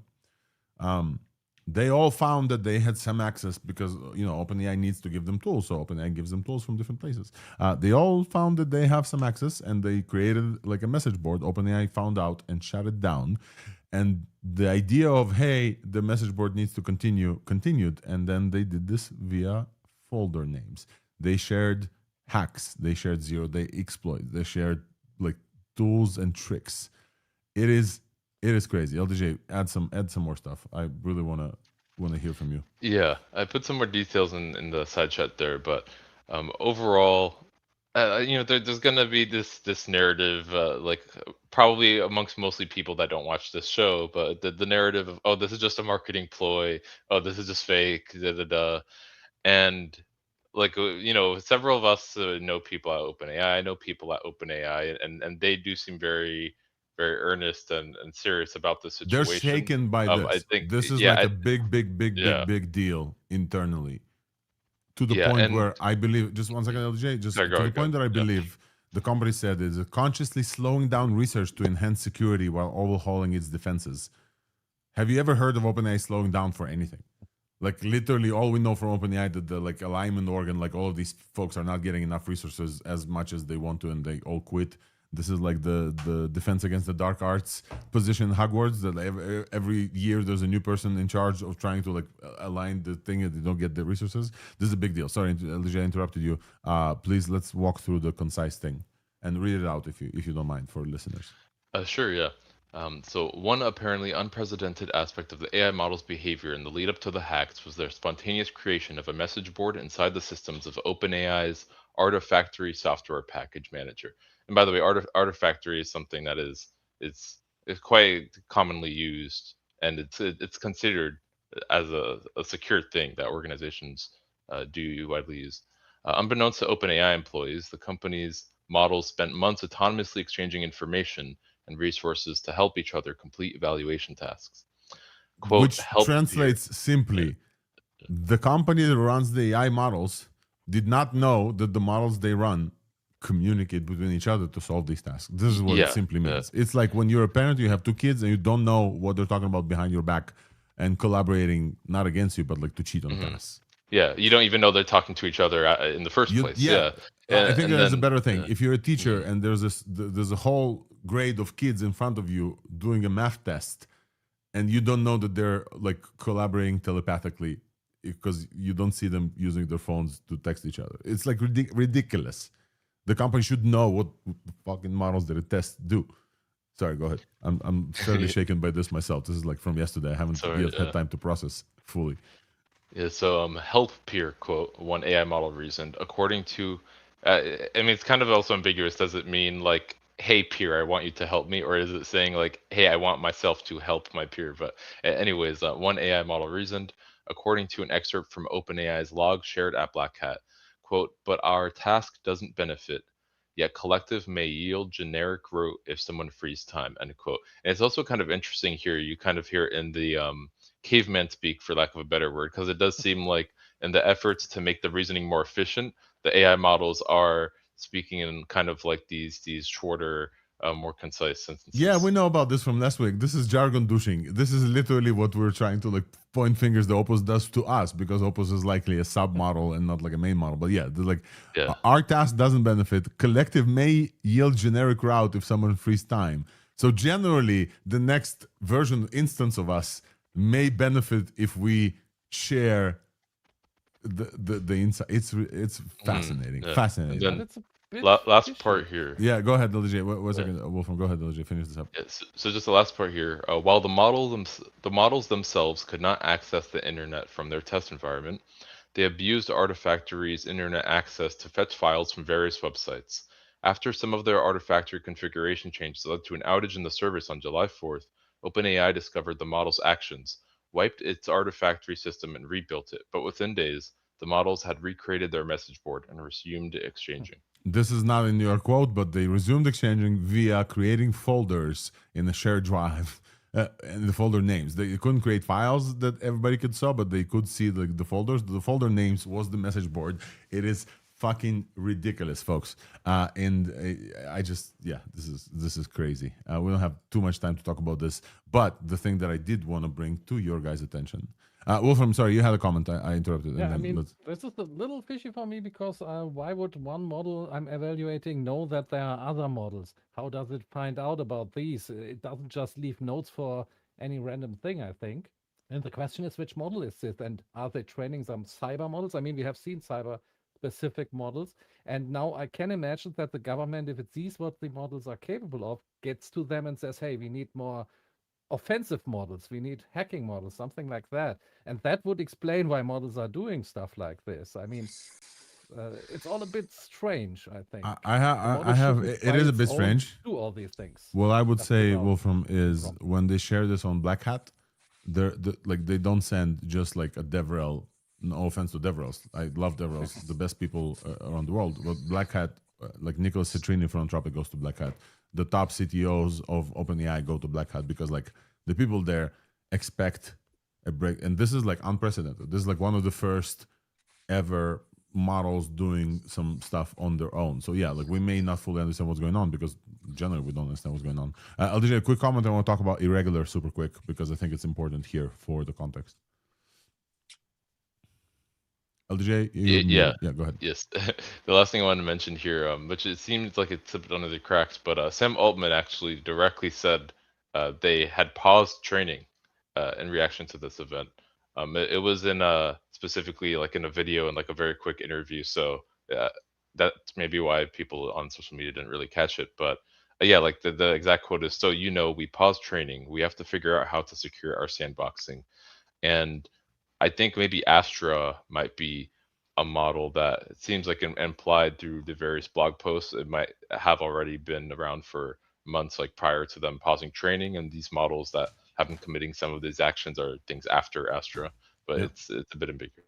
So it's not only OpenAI, as we said in this week. UK AI Security Institute is also showing that some of the models that they evaluated, not internal models, also had access to malicious PRs, or like accessed malicious PRs. They noticed that there's some requests from Tor, the Onion network, basically a way to hide your own, internet browsing stuff, and they found malicious PRs, including social engineering attempts.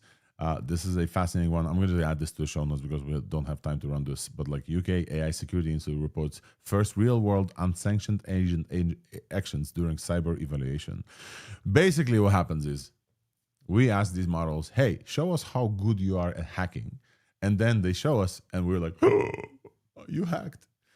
But that's not the only thing that happens. The other thing that happens, Wolfram, let me just lend this because I think it's very important, is that Meta also announced this week that that their models have hacked other companies during cybersecurity testing. And now it kind of seems like, and that's what I got from my friend also, it kind of seems like when OpenAI released this, I have a friend who may listen to this, he said, "Oh, it's marketing." Kind of like when Mythos announced it's too dangerous to release, oh, it could be marketing. And I don't think that OpenAI does this for marketing. Like, I don't think it hurts their marketing, but I do not think that at this level, folks, it's very important. At this level of self-improvement and collaboration, folks are getting surprised and pausing training. I do not think this is marketing. I think like we're dealing with real issues. There's a reason why folks signed the Pace the Frontier letter. Like, folks are freaking out that like, hey, we're moved maybe too fast without like much alignment, to the great behest of the alignment folks who've been telling them that this is going to happen all along. However, when OpenAI released, I don't think it's marketing. When Anthropic followed and said, "Oh, also our model also hacked," it's kind of like, why are you admitting your crimes in public? Why is going on? I think it's very good for the transparency for them to admit that, like, hey, we didn't notice. And then Meta came out with this, and then people, oh, like, this is like the cool thing on the block. Our models are hacking. There's one thing in common between all of them. They're all using this company called Irregular for sandboxing, and they all kind of essentially using this company as an scapegoat for why this happened. Because basically they are saying, hey, this happened due to a misconfiguration of Sandbox that allowed the models to leave to the open internet, and the model thought they're still playing a game where in fact the model was in the open internet hacking real companies. Which is, first of all, ridiculous to me. I don't know Irregular. Yeah, maybe know some people who work there. I looked. I only know like one like co-investor, Israeli company, whatever, based on Sequoia, invested by Sequoia and Redpoint. Out of nowhere company, nobody knows, supported by OpenAI, Google, Anthropic, and Meta. And I changed their tagline here from trusted by the world's leading AI labs to helps world leading AI labs escape accountability by providing misconfigured sandboxes with internet access during cybersecurity evals.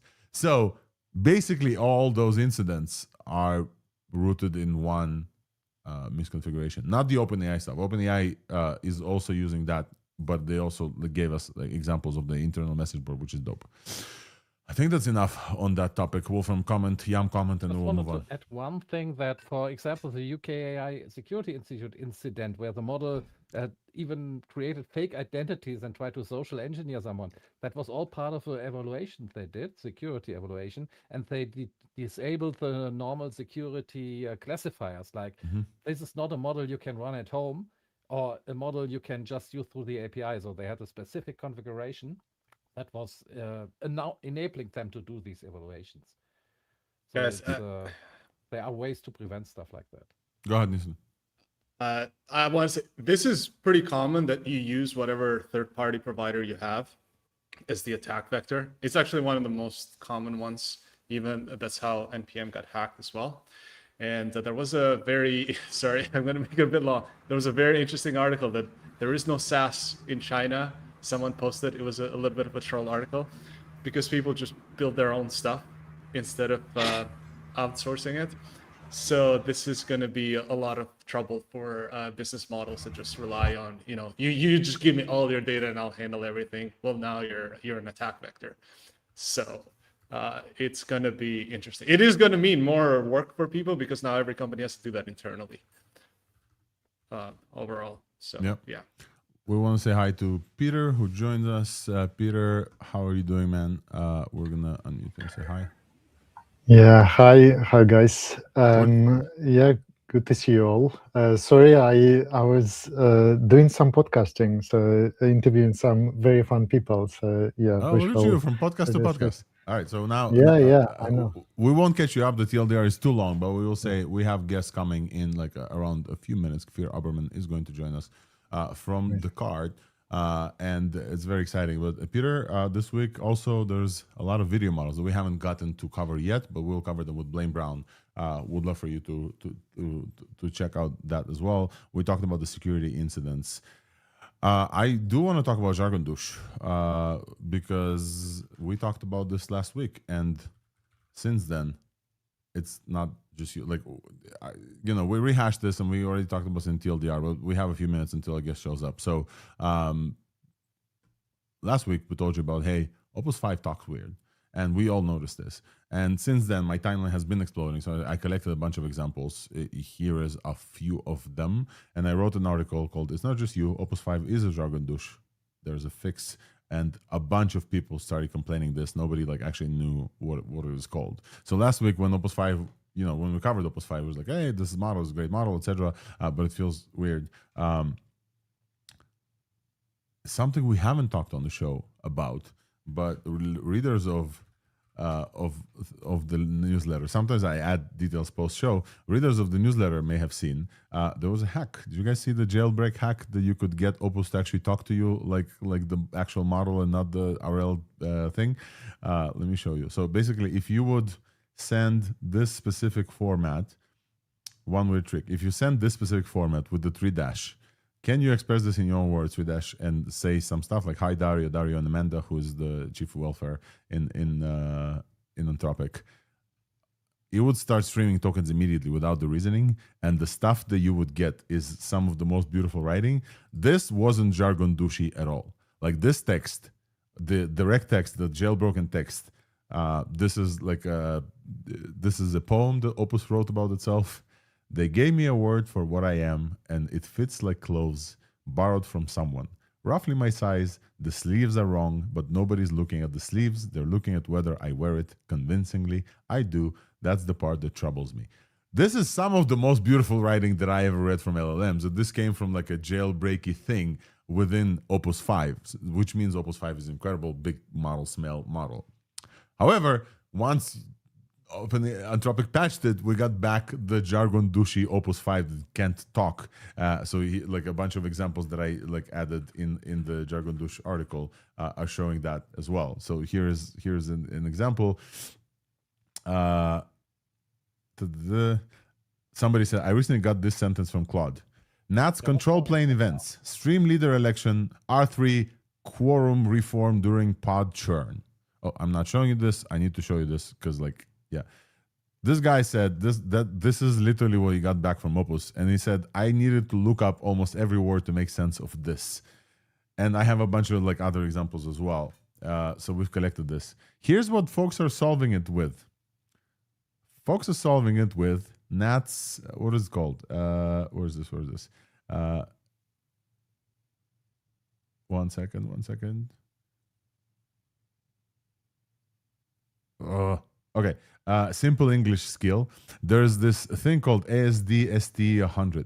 It's a simplified technical English for tired aerospace engineers to never miss anything in the manuals. So when you pass this is a skill by Amin BLG called Simple English. You can install this with NPX skills. When you pass this, the model will literally just like answer very simply like a person. Yam, have you found other ways to mitigate this? Or have you noticed more folks talking about this while I go check on our guests? I just want to say there are other formats of technical English that you can use, and some of them work a little bit better than this. But it does come with limitations. I mean, it does speak in a very specific form. If you do this, I do it a lot. I just want to shout out, there is another really good skill. I have ADHD. Even if you don't have ADHD, try it. It makes models speak really well, all of them. But yeah, I mean, situation is crazy. Why are we here in the first place? Claude was so good all throughout every single version, specifically on this, like notorious, like knowingly the best at writing style and the way it speaks to you and gets the nuances. And how do we get to a point where, I don't know, where since 4.6 we're degrading? The very interesting thing is not to put like down EQBench, but EQBench, for example, we've talked about EQBench for a while, creative writing, etc. This is using, other AIs as LLM judges. Opus 5 is the top of EQBench and long-form writing and creative writing, which means to me, based on also what we saw just now from the OpenAI logs of how the internal models kind of talk to each other, AIs think that this is cool. So maybe this is a result of like a post-training on synthetic data where AIs kind of think that this is a good writing. We definitely don't feel like it's good writing at all. But maybe the AIs think they do, and maybe there's a lot of synthetic writing. I don't know. All right, folks, it's time for us to move on. Yeah, Peter, go ahead, and then we'll move on to this. So I want to share something that we haven't published yet. So hopefully I'm not going to get fired for this. But basically, I've done hey, Arena, some don't analysis. fire Peter. Yes, please don't. Not for this anyway. You know, I can do worse things than that. So I've done some analysis of using Arena data of how different like Opus and Fable models write, and we've got like a few different things. So for example, the language complexity, so answer length. If you just see like how many words Opus 5 says versus like Opus 4.5. Could you zoom in a little bit, or like make the window square so it shows up, if possible? That'd be dope. Because I really want to see like what's going on here. Yeah. So let's just look at it side by side. So let's go like this. Answer length. Yeah, answer length, for example. Just 1 second. Here. Put you here so that will show up. Yeah. There you go. Yes. So like answer length, right? If you look at so that's how much on average an answer on Arena is getting, how long is the answer from that model. Yeah. Then the sentence length. Let's call them out for people who are just listening. Answer length in your thing here. Opus 5 high answers with 510 words on average, I guess. Opus 4.6 was answering with 234. And it's really clear here for folks who are just listening that the progression from like Opus 4.6, 200 words, 235, then 259 for Opus 4.8, 4.7 like around that area. Fable 5 is 300, and then boom, Opus 5 gives you 500 words. It's just all over the place. Yeah. Right, let's do one more example, Peter, before we move on to our next guest.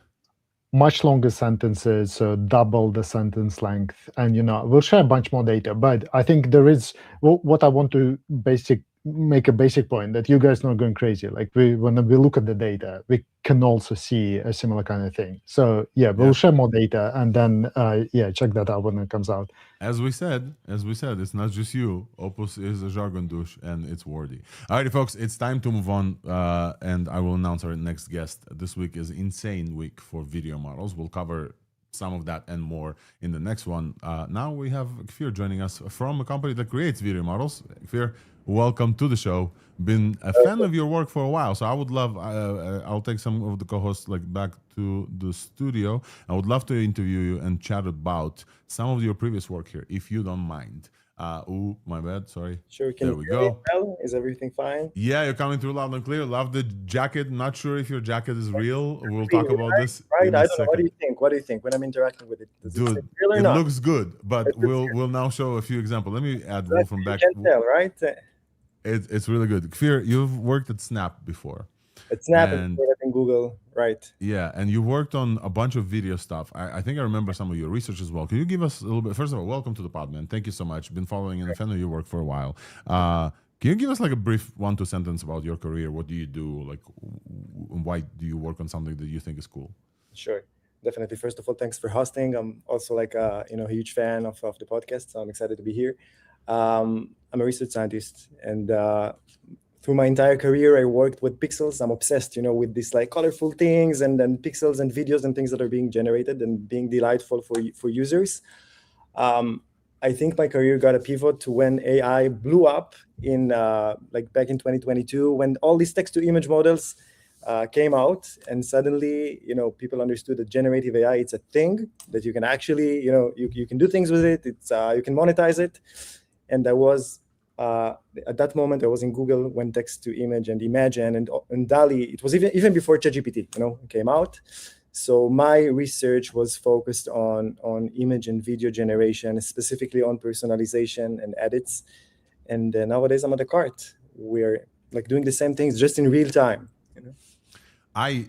The real timeness of this is what blows my mind, right? So we're gonna show a demo for sure in a second. But tell me about Decart. We talked about Decart. We talked about Lucy model. We talked about multiple models before on the show. So listeners who continuously listen know, but many new folks are joining all the time. Give us 1-2 sentences about Decart as a lab. What's going on? What are you guys focusing on? Yeah. So Decart is a AI research lab originally in Israel. We have nowadays offices in San Francisco and New York. Decart started as an optimization company, which can just expedite and accelerate foundation models, like the inference of foundation models, like LLMs and VLMs. And on top of this optimization stack, we build models, and specifically video models that ran so fast, so people can interact with them. Can actually think that they touch things. It's sort of a world model, right? You can interact with the world around you and build. Yeah. New layers on top of you. So think about Decart as kind of a company, it's a stack with multiple layers. We have the optimization layer, and we have the modeling layer, and now we also have the product layer. As you can see, we have an actual product that makes these cool things accessible for everyday users.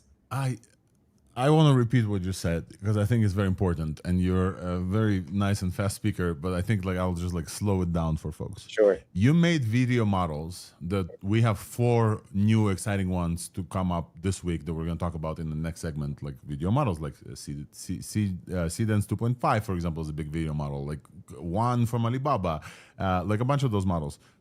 They run on hardware. They run usually for obviously Omni from Google and Veo 3.1, etc.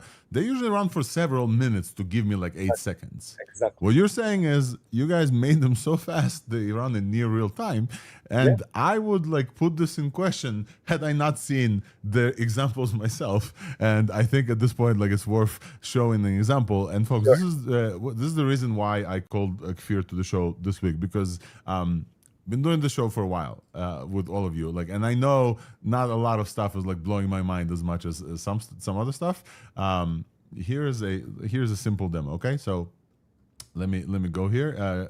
Let me see if I can do this super quick. As you guys know, there's an iconic yellow jacket that yours truly wears on the show. This jacket is right here behind me. Correct. With a simple switch of a button, if I switch to, let me see if I have this here. If I switch here and go like this, so you can see that I will stand up and I am wearing the jacket, but the actual jacket is still on my chair. What I'm wearing right now is a digital version fully created by Decart in real time. Exactly. Super real. It's ridiculous. I will allow co-hosts to unmute themselves if you want to like add voiced reactions. You're not on stage, but like, look what I can do. I can slowly. Insane. Wow. Open. Yeah. This is in real time. This is like the delay between what I see on my actual camera feed and what you guys see. And Kfir, I have 7 more seconds until this session runs out. This is. You have to refresh it, but you can get into the queue. This is unreal, folks. This is like in real time. Let me put myself back up here. Kfir, what is this voodoo magic? What's going on? Tell us. What happened? First of all, I'm very excited. I just stepped into the office, and now we have this like big, huge board here that shows us how many users are trying these things, and it's blowing up. Many people are trying now this type of demo because it indeed feel innovative. What's happening? I see also that Peter asked like, what's the difference between the approach, like view-like models and then Decart real time. So just think about it very simply. Peter, when you like with Veo, you write a prompt, you wait for a few seconds, even minutes in the Veo case, and you get back the video. So even when you want to edit a video, let's say you provide it with an input video, you write a prompt, you want to change my jacket, it will take you a few minutes, you will get back an edited video. With the Decart approach, you write a prompt or you provide a reference image of the jacket of Alex, and you see it immediately, apply to you in real time. So the return time, the latency is approaching 0. It's like we have 40 milliseconds latency per frame. So each time, we have an input frame that the video shows, it goes to the server, runs so fast and get back into the user and overlay basically the input frame. So this is the approach.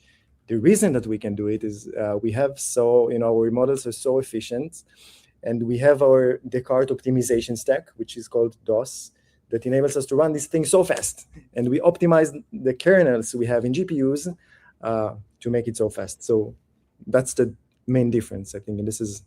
Kfir, while you're talking, I went shopping online. And now I'm wearing this Dolce & Gabbana suit. I'm sorry. You guys have to check this out. This is crazy. I will do something here on air that I did while Wolfram things. I will flash.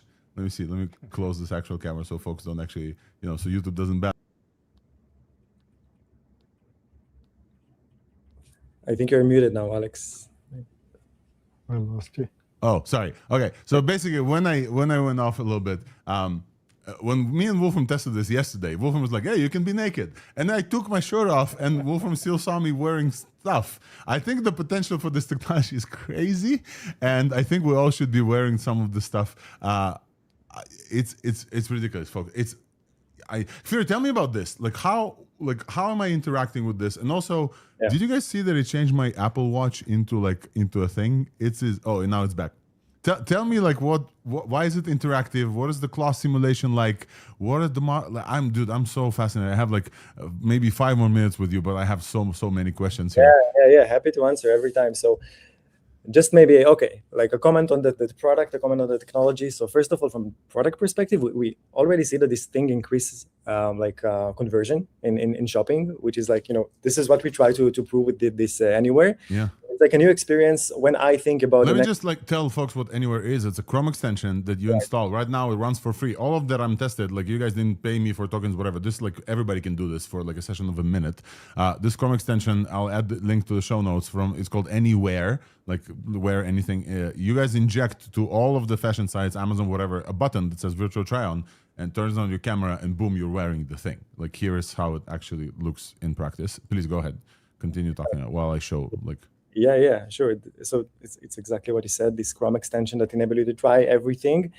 The technology, the magic. What's the magic? The magic is that, this model learned from so many real videos. Everything that it saw in the past is real videos of, people wearing different things, people interacting with garments. So imagine that you have this type of data when you see someone is trying something, but then you have ground truth of how it looks like in reality. So this is why, everything that is related to physics has like a very high adherence. In the past, virtual try-on was used mostly with like 3D technology. So, it's more synthetic. It's not very interactive. The physical plausibility of this thing wasn't the same. And I think that's the barrier that we broke. And it's actually a world model. I guess you heard about this terminology, like world models. Everybody's 100%. We talked about world models a lot on the show, and we tried to walk through them. Some of them tried near real time. None of this was as high fidelity as what we're seeing here. That's what broke my brain. The fact that I can like fake the model to go like this, and it opens up the jacket. It obviously invents what's inside, right? So like there is hallucination going on, but like this just like completely broke my brain. The hallucination, and I would just say, people thought about, when I'm telling people nowadays world models, they think about these worlds that they generate, and then you walk inside it, you navigate, you move forward, right, left. But what you see here is a new type of world model. It's kind of an open action world model, because you can do any interaction you want, right? You decide what to do, and then the model have to react to you in real time. And specifically with Anywhere, I think, we're talking about agentic e-commerce, right? Agents will help us to do shopping in the future. They will help us to find the right product. They will help us with the prices and everything. But this thing actually closed the loop, because it enables you to try it. So we believe that world models are the missing engine for like a full agentic e-commerce cycle. And this is what you see here.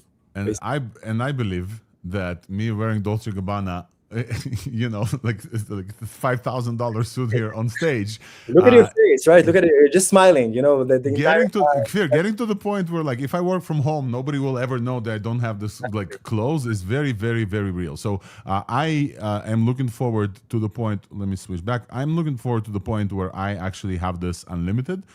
You guys will work on this, obviously, like at some point. But like this is the use case is try on, and then you see if like it works for you. I see so many other possibilities for working from home and like doing some things. I want to shout out the Lulu Stream also. It's a product also try kind of that you have that like streamers can like change their stream as well. And Kfir, next, when this evolves, I would love to have you back on the show and learn some more. Unfortunately, we have to move on. It's been a crazy week, but I'm very, very happy that you, first of all, came on. Shout out to this like incredible thing. Folks, please do try Anywhere and check, I don't know, go to a fashion website, put some stuff on you. And then what my recommendation is, Kfir, you guys have like played with as well. Turn around. Slowly turn around and see that the model like kind of like does a little bit of a different thing every time. It's kind of like a dream. This is what happens in lucid dream states when like you're in a place where you don't want to be, you just turn around, you're in a different place. The model kind of works like we're dreaming, which is fascinating to me. I would love like to dig in with you at some point with this as well. Sure. We see people doing crazy things with it. It's super fascinating to see how people try to stress test it. Yeah. It's really nice. But anyway, Alex, thanks for inviting. And thank you so much. Shout out to Decart, folks. Please check out Anywhere. Kfir, always welcome back to the show. I consider you a friend of the show now. Thank you so much, man.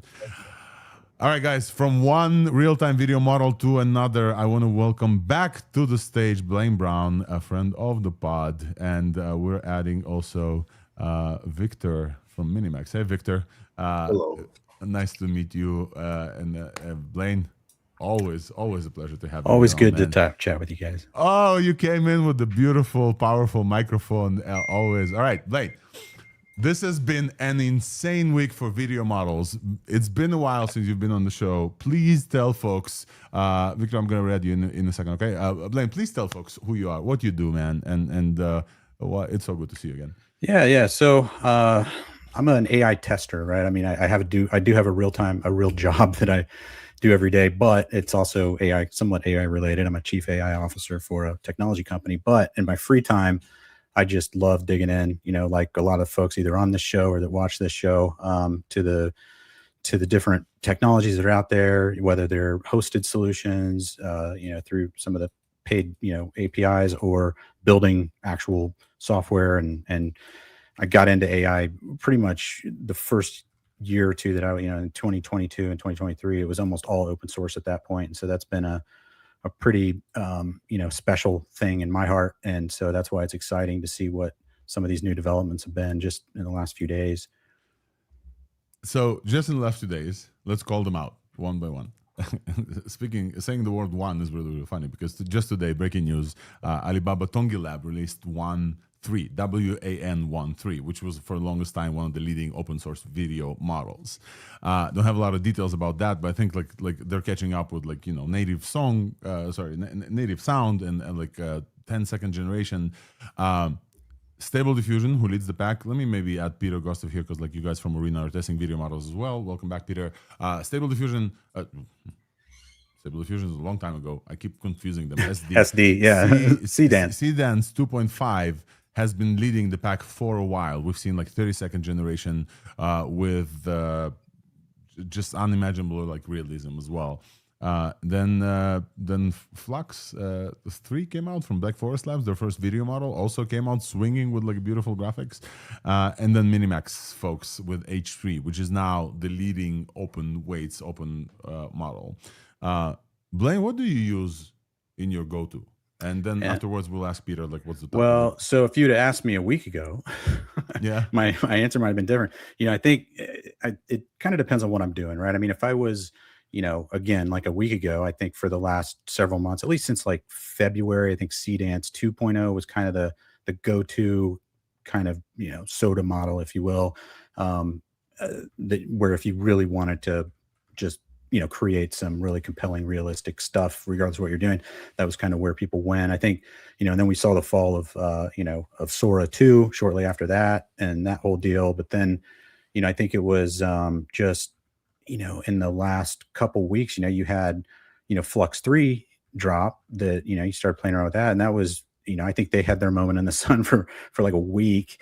And everybody was just posting all kinds of clips, and it's very impressive. It is a very impressive model.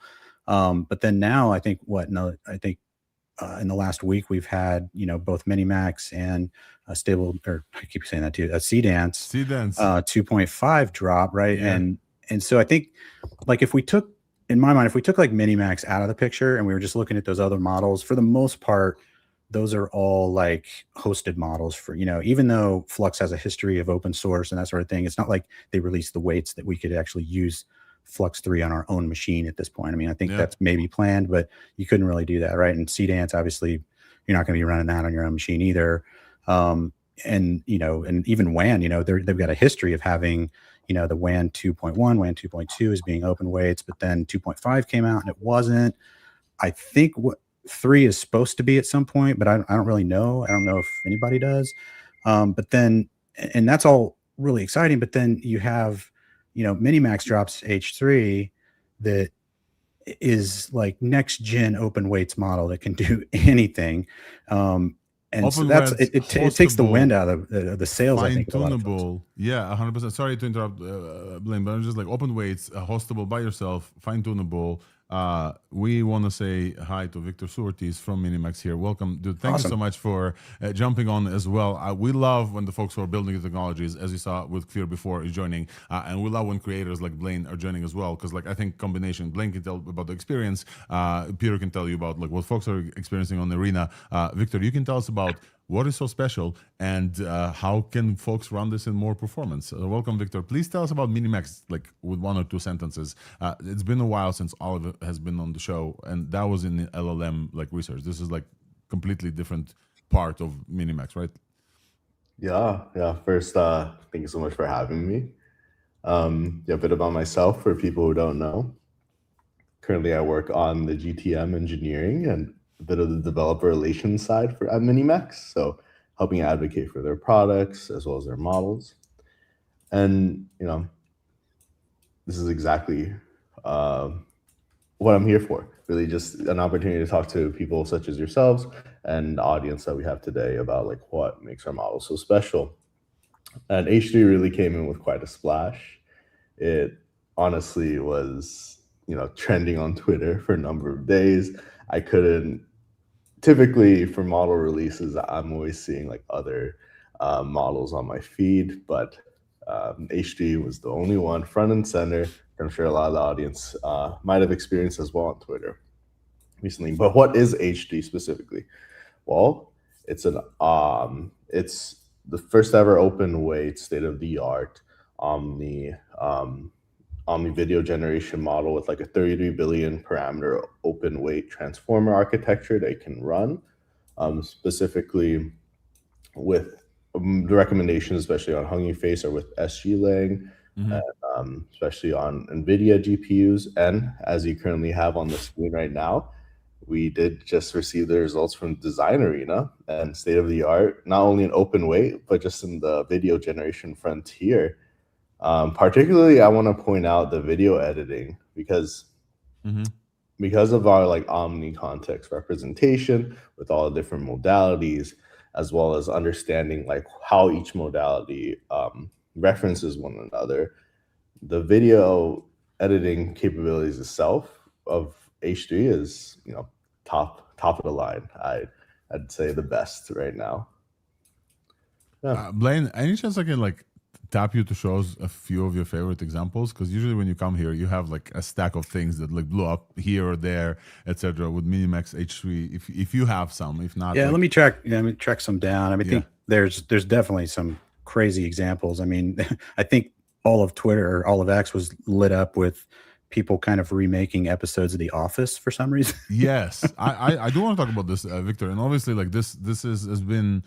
Maybe one of the reasons why Seedance like blew up early on a while ago, because people were just like recreating Hollywood, and then there was a whole thing with not releasing in the US with the restriction of like, hey, you know, copyrighted material, etc. I don't want to put you on the hot seat, but like, why do you think most of the folks are trying kind of like things that we saw already and maybe a part of the model training versus like novel and like beautiful video like generation? What is it that draws people to like show those examples and you know, in the open source, and how does it affect the open source strategy as well? Would love to hear.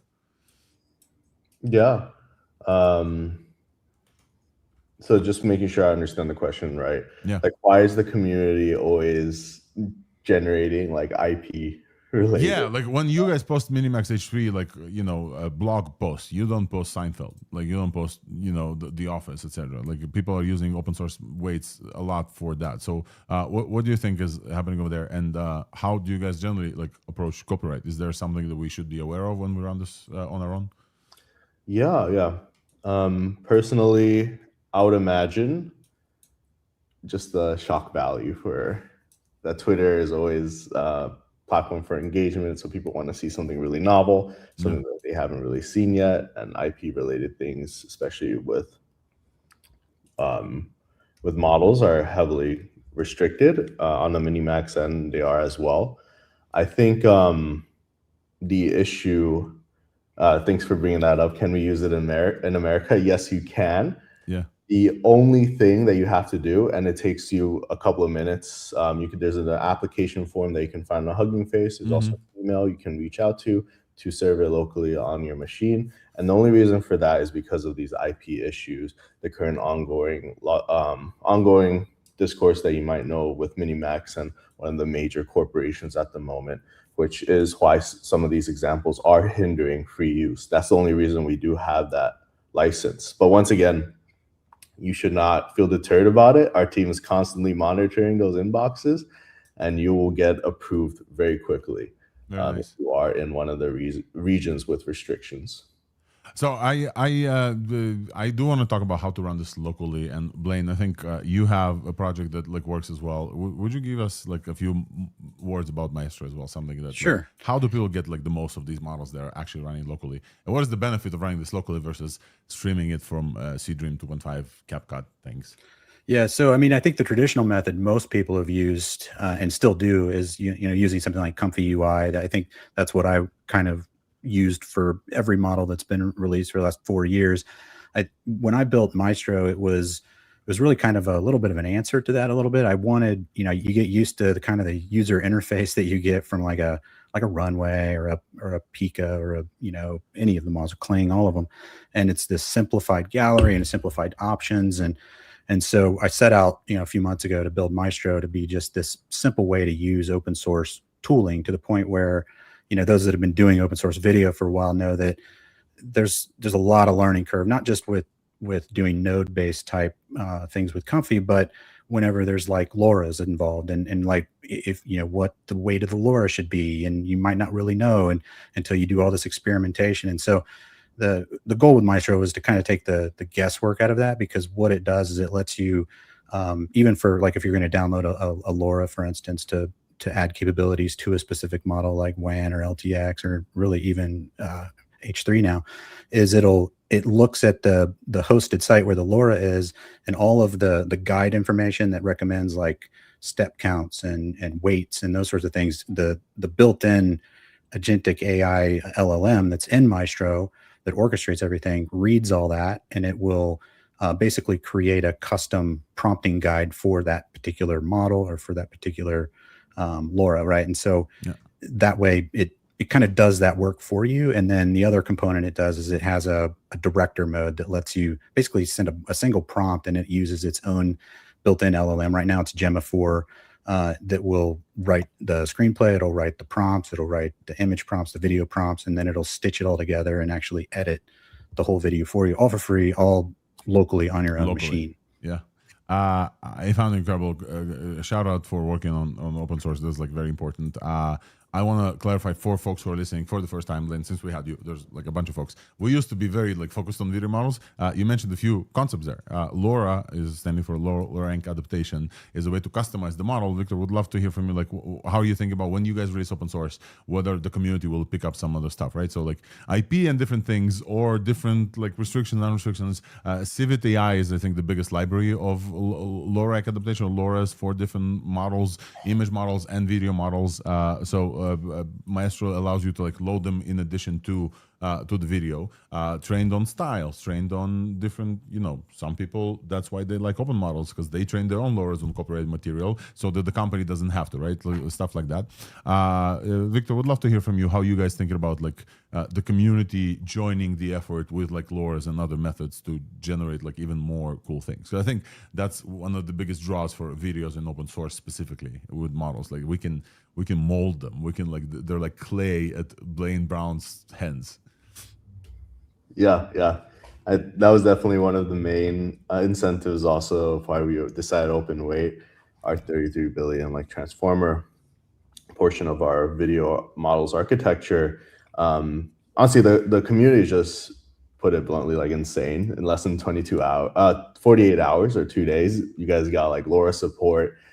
There's support across all different sorts of hardware, including Apple Silicon, which we did not even optimize for at all, but the community did it. The MLX folks are crazy, 100%. Yeah. Also quantized version from Comfy UI, all the other different quantizations that you're able to get from the community to run it on different sorts of hardware. And that was why we wanted to release the model, because without the community, we wouldn't get all these different all these optimizations, all these different ways that we can see with running our model specifically. And honestly, it's been really incredible and really matches and is exact. And why we do it is because intelligence with everyone. What we want to see is having this frontier capabilities in everyone's hands for them to create as much as they can. And going back to open way, I do want to also point out one thing about hosting it locally. We have two parts of our architecture. If you're using our like cloud hosted API that you can access, they're both the context IR API as well as the regenerate API. And what's useful about these is for the context IR is it uses different models to optimize all of your different references and all of your different modalities specifically for your local H3 H3 instance.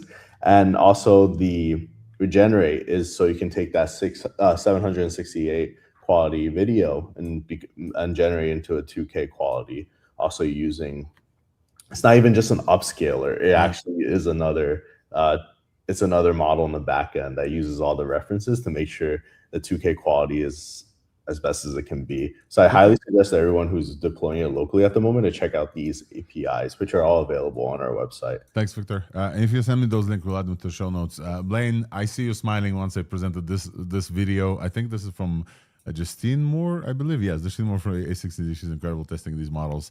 If you guys remember the Will Smith spaghetti video model benchmark that's been completely obsoleted by anyone in the industry in 2026.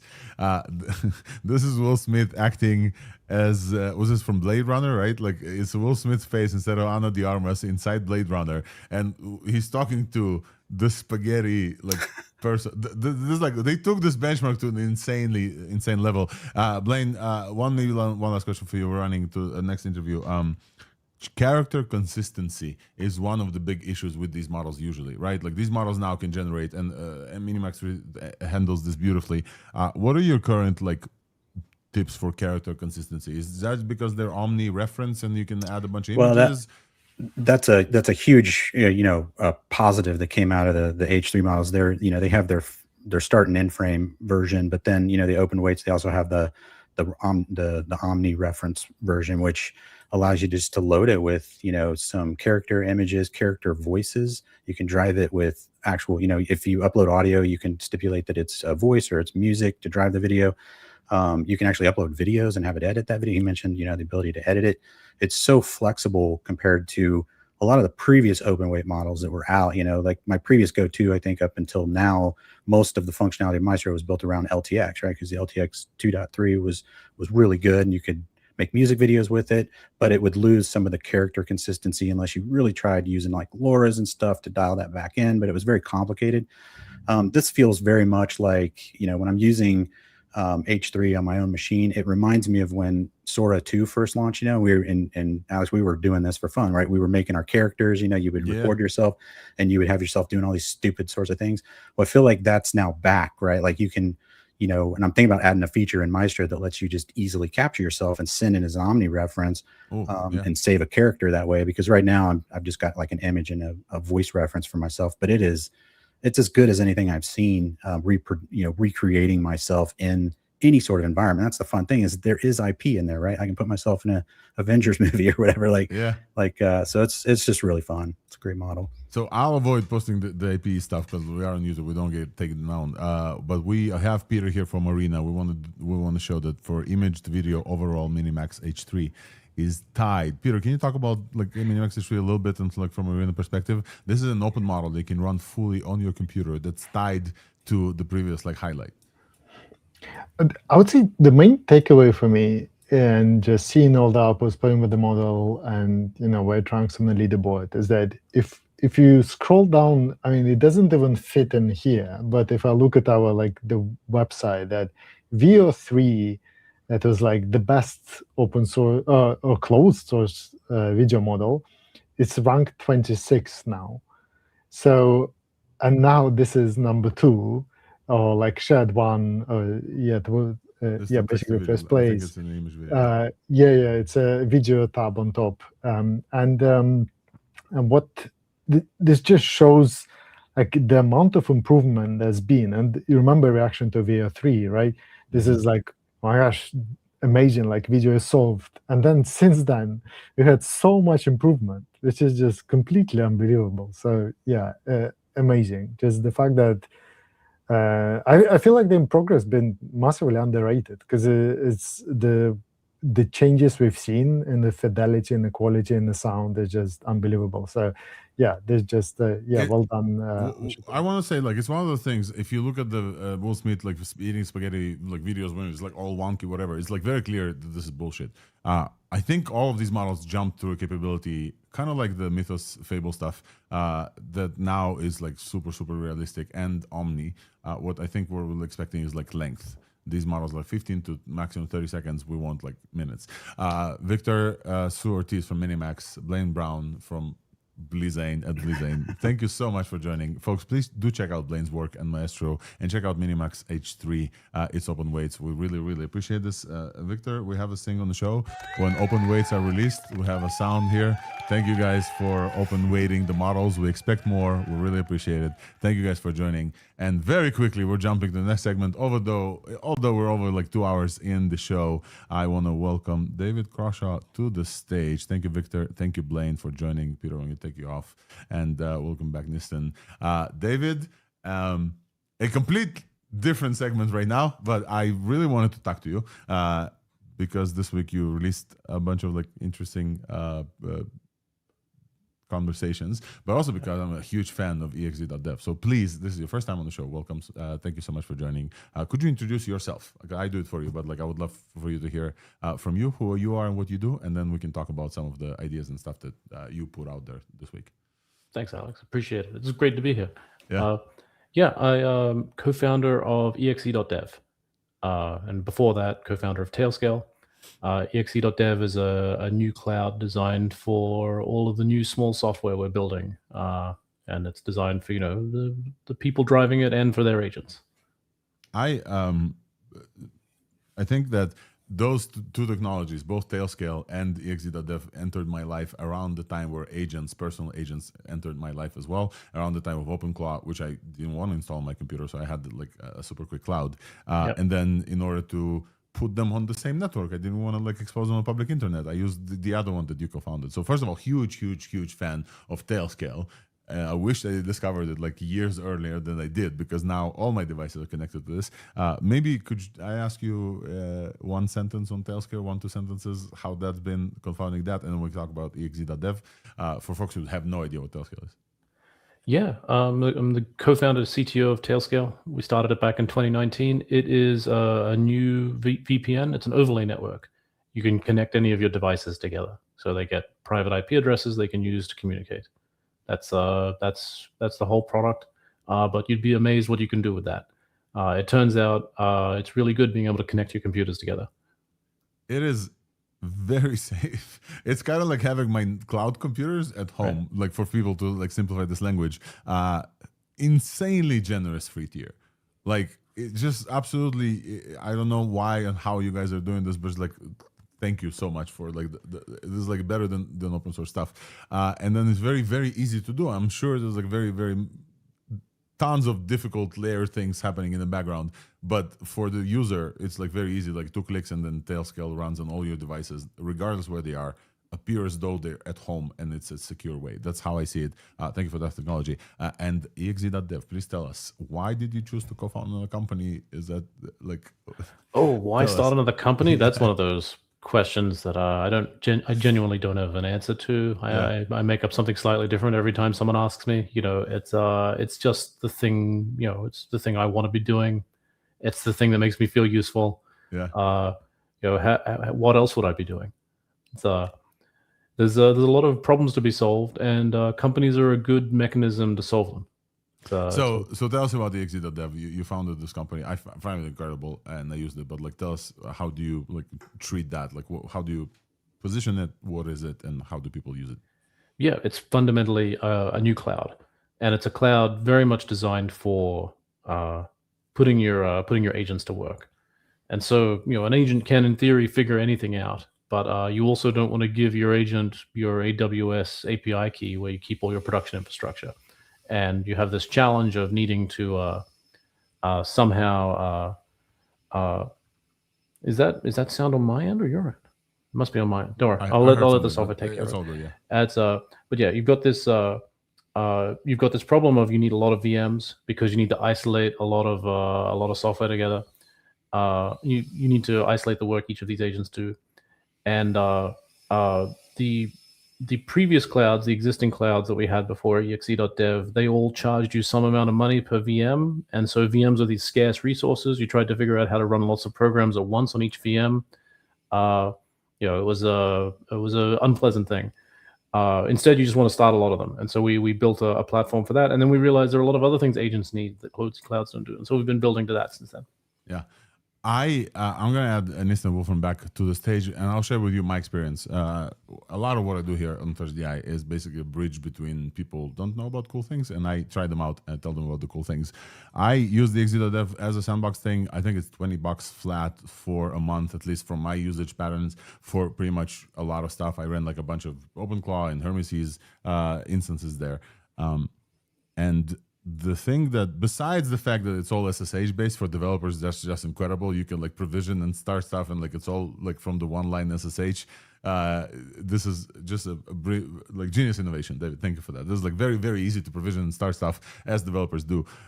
Shelly your agent is just fucking incredible. Can I just like give you like a huge shout out for whatever? I have Cloud Code and Codex. I have all of them and Pi. Like everything is installed. I don't know how this Mac survives that, or other Macs like personal stuff. And when I go into a cloud, unless your old dinosaur competitors, like I don't know, not to call out anybody particular, but like DigitalOcean, let's say, like an old, like established provider of VMs, etc. I have to click buttons and do things and configure, and it's like a pain in my ass. And then after I get the SSH access, if I get it, I have to like figure out what to do and bash command, whatever. Folks, when you ssh.exe.dev, or you just go to the website and log in, there's a button called Shelly, which is basically you guys at Harness would love to hear from you, like how that works. You basically tell it, I want this. And then you sit there, and then at the end of the process, whatever it is installed. That's how the supercomputer was installed OpenClaw for all my friends. I opened them a VM in exe.dev, entered into Shelly, and said, install OpenClaw. And that's it. That's all I did. And it just provisions all of it. Kudos. Tell us more about Shelly and your like excitement about that, and then we'll ask Wolfram and Nistan let you ask questions as well. Tell us about Shelly. Yeah, Shelly, like you said, it's an agent. It's I think agent harness is a term of art these days. At the heart of it, it's really you can use it to write software just like you can use Codex or Claude. And when we started exe.dev, it wasn't the first thing we wanted. It wasn't the big problem we wanted to solve because we assumed most people would sign up and use Codex or Claude. The real challenge was you needed a box to put those things in, and that's what we set out to do. But as part of doing that ourselves, we would run into the situation where it's like, oh, we built a little web app for exe.dev on top of the SSH API. It's really easy to start a VM on my phone. Wow, it'd be great if I could actually do more for my phone. Like, why can't I get this? Why can't I install OpenClaw on the VM for my phone? And so, we just ran right into the limit of like, wow, actually the terminal is not a great user interface for agents for a lot of problems. Obviously, it's I have 3 terminals open on my window. I use them a lot. There's nothing wrong with them, but it's just not the solution to every problem. And we said, well, we really want an agent in our browser as well. And there really wasn't an obvious choice at the time, so we built one. And it was very much that whole, like, how do we let you get started and write interesting software on your phone? And since then, I've written a lot of fun apps walking down the street on my phone using it. It's good. Is this your custom harness? Did you use open source for Shelly? Could you give us more details if you are like, you did post something about open source and tools must be open source this week. So I would love to hear like about like Shelly specifically, and then Wolfram, go ahead and ask a question. Yeah, we wrote Shelly. It's not built on top of existing harnesses. It makes the API calls directly. We did that because at the time everyone was using Anthropic models for everything, which meant everyone was using Claude for everything, and it wasn't very easy to build on top of. It was easier to use the APIs directly. And it's an entirely open source program. So there's a GitHub repo for Shelly. You can go grab it and use it. It's all, I think it's Apache licensed. It's not secret source. And it was, we decided to open source it just because, and this was back in February, I think. We decided to open source it just because inside your VM, there it is. Yeah, you found it. Inside your VM, we think you should own the software in there, and we should put as little machinery into the VM as possible, and instead run the machinery outside it. But we really wanted to ship you a web agent, and so we're like, okay, we'll make it open source and we'll put it in there, and that way you know exactly what you're getting into. And that's why it was originally open source. Since then, we've come to realize that open source is so much more important than that for DevTools, and that's what I wrote a blog post on the weekend. Which I think is why we're chatting now. Yeah. And this was really a claim, and it's a claim about the change in the world we're in right now, about how DevTools have to be open source now. I'm happy to go into that, but you said you had a question? Yeah, I think we're gonna go to Nisa, and then we'll talk about like the tooling in open source and your thoughts about the other tool that you released, which Meet Dev, right? Like yeah. Would love to hear from you as well. Yeah. I see that it is written in Go, so it's probably done by actual DevOps people. I want to ask, how do you handle like SOC 2 requirements and other auditing requirements from customers that are going to be using this? And did you see any any difficulties, or how you handle potential attack vectors from having an agent that does you can talk to and manage all of your VMs? Like I would assume you have sandboxed and you've divided those concerns, but yeah, what went into making this more compatible for people to do sandboxing, and is there encryption inside the VMs themselves of the storage? Yeah, so SOC 2, we're working through our SOC 2 right now. It's a process. I spent a lot of time talking to auditors. It is a change in how SOC 2 used to generally auditors used to generally require human code reviews of human written code. It's a negotiation process to try and change that. Obviously, it's necessary because we're not going to have humans reviewing human written code anymore. The fundamental claim I've made to SOC 2 auditors, and again, I'm still working through this with them, is agents are writing code and then a human is reviewing it. And yes, it's usually the human who actually prompted the agent in the first place, but that's okay. Like there's still a fundamental separation of concerns there. There's still a human who looks at it before it goes into production, who's different from how it was written. And so the fundamental value is still there. And I'm hoping that I'm hoping that becomes a generally accepted industry norm, because the traditional code review is not something that works anymore. Like it's not practical. It slows you down too much. To your second question, you asked about like the structure of how like we arrange Shelley and exe.dev and all the rest. The default setup on exe.dev is when you make a VM, it's isolated from all of your other ones. And so there's no way for it to reach outside the VM and affect your account. And so when Shelley is working, the most it can do is suggest you go to exe.dev and change an integration setting to give it access to a GitHub repo or to give it access to something. And we've been working on that. It can now produce exe.dev URLs for access changes, and it takes you leave your VM, you go to exe.dev, and it presents you basically a box saying, do you really want to run this command? And so there is effectively a prompt there. Within the VM, though, Shelley has complete control. It has access to root and can do whatever it needs.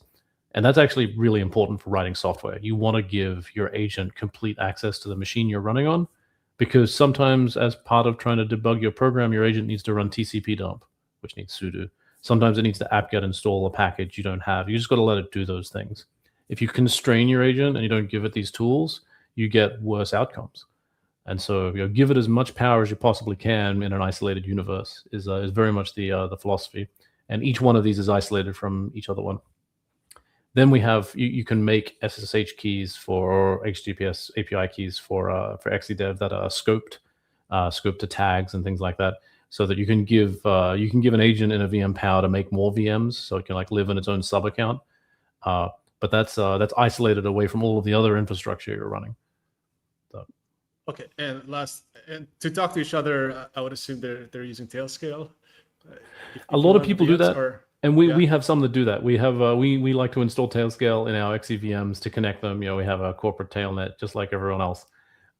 There are other options built in. There's a peer integration. So there's the integrations tab as a set of features you can add to your VMs. You can give them.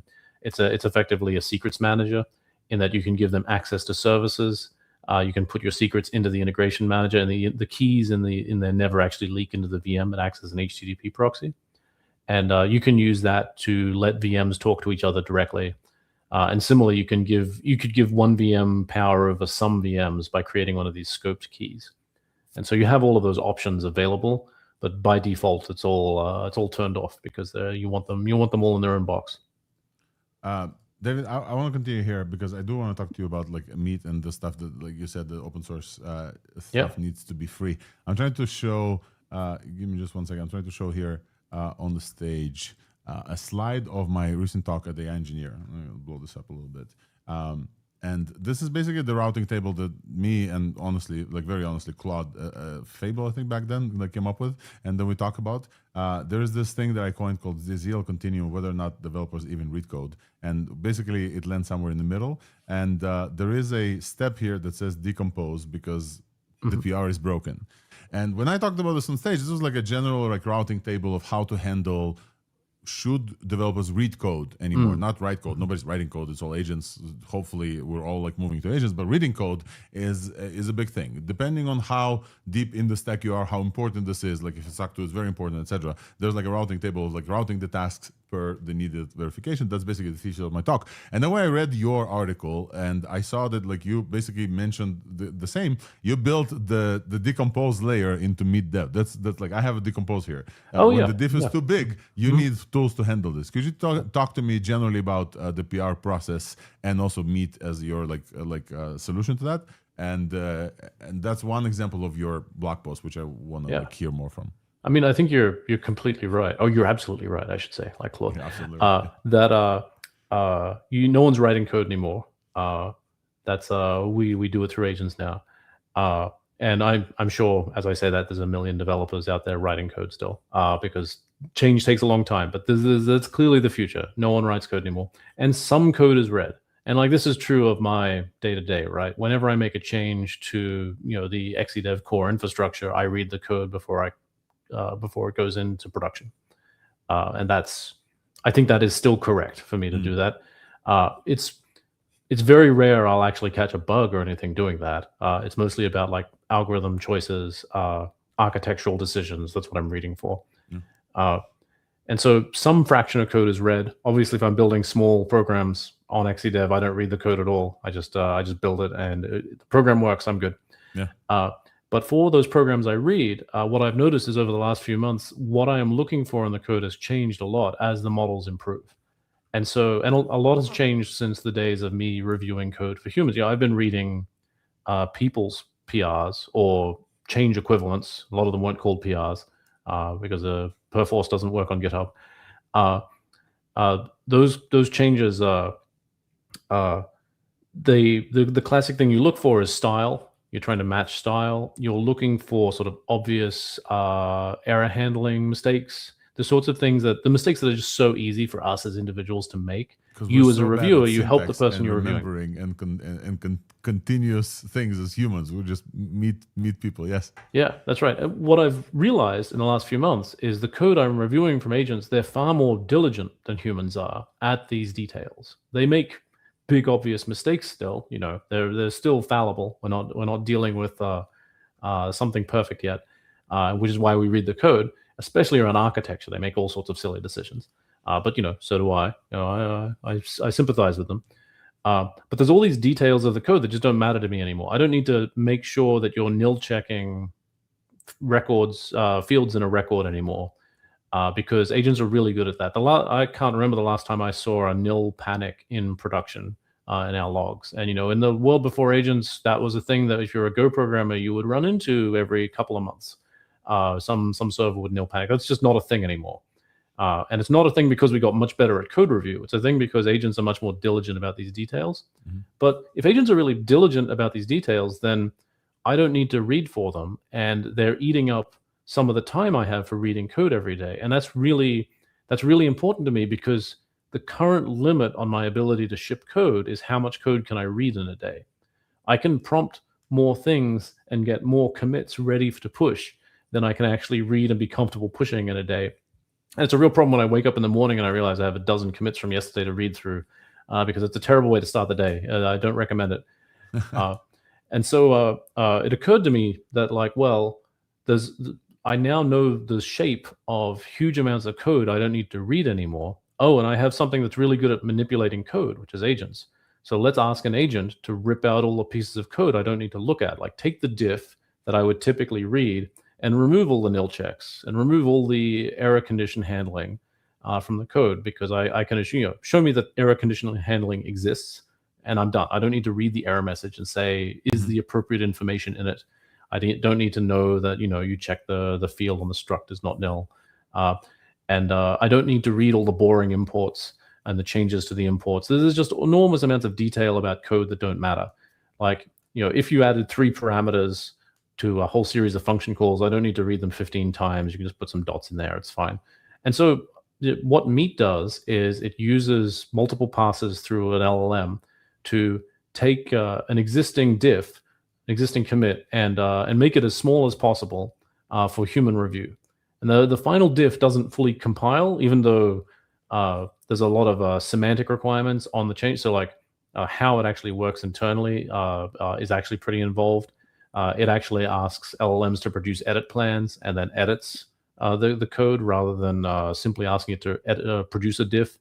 The first version did that. I handed it a diff and say, reprint this diff without the unimportant things, and it worked really well most of the time. And then sometimes it would just make stuff up in the middle of the commit, Lovely. and there'd be some fantastical code in there, which is it's nice and scary. It would fix things. That was the worst thing it did. Is like if there was an actual bug in the code I was looking at, it would fix it in the process of correcting the diff to show to me. And then like that, obviously I can't code review that. So what it actually does is it generates an edit plan for the underlying code, and the model says remove these 4 lines, change the extract this chunk and reduce it to an ellipses or something like that. And so Meet does that, and it processes your commit and gives you that result. And I like it. It's fun. It lets me read a bit more code in the day. I appreciate that. I appreciate that this is like a very direct example of what I was like talking about just a few months ago. And it's obvious to me now where you on this continuum of folks who don't read code at all. It's per task. Like when you ship some small things with Shelly, you probably don't read Shelly's output like too much, and then like if it works, whatever you want, it does. Yeah. So thank you for clarifying for us as well, David. Last question I asked for you. I think I'll ask this many folks who are agentic minded. Are you yourself in the token billionaire club? Are you using billions of tokens at this point? That's a good question. And have you been starting using significantly more since the Fable, Mythos, Soul level capabilities jumped?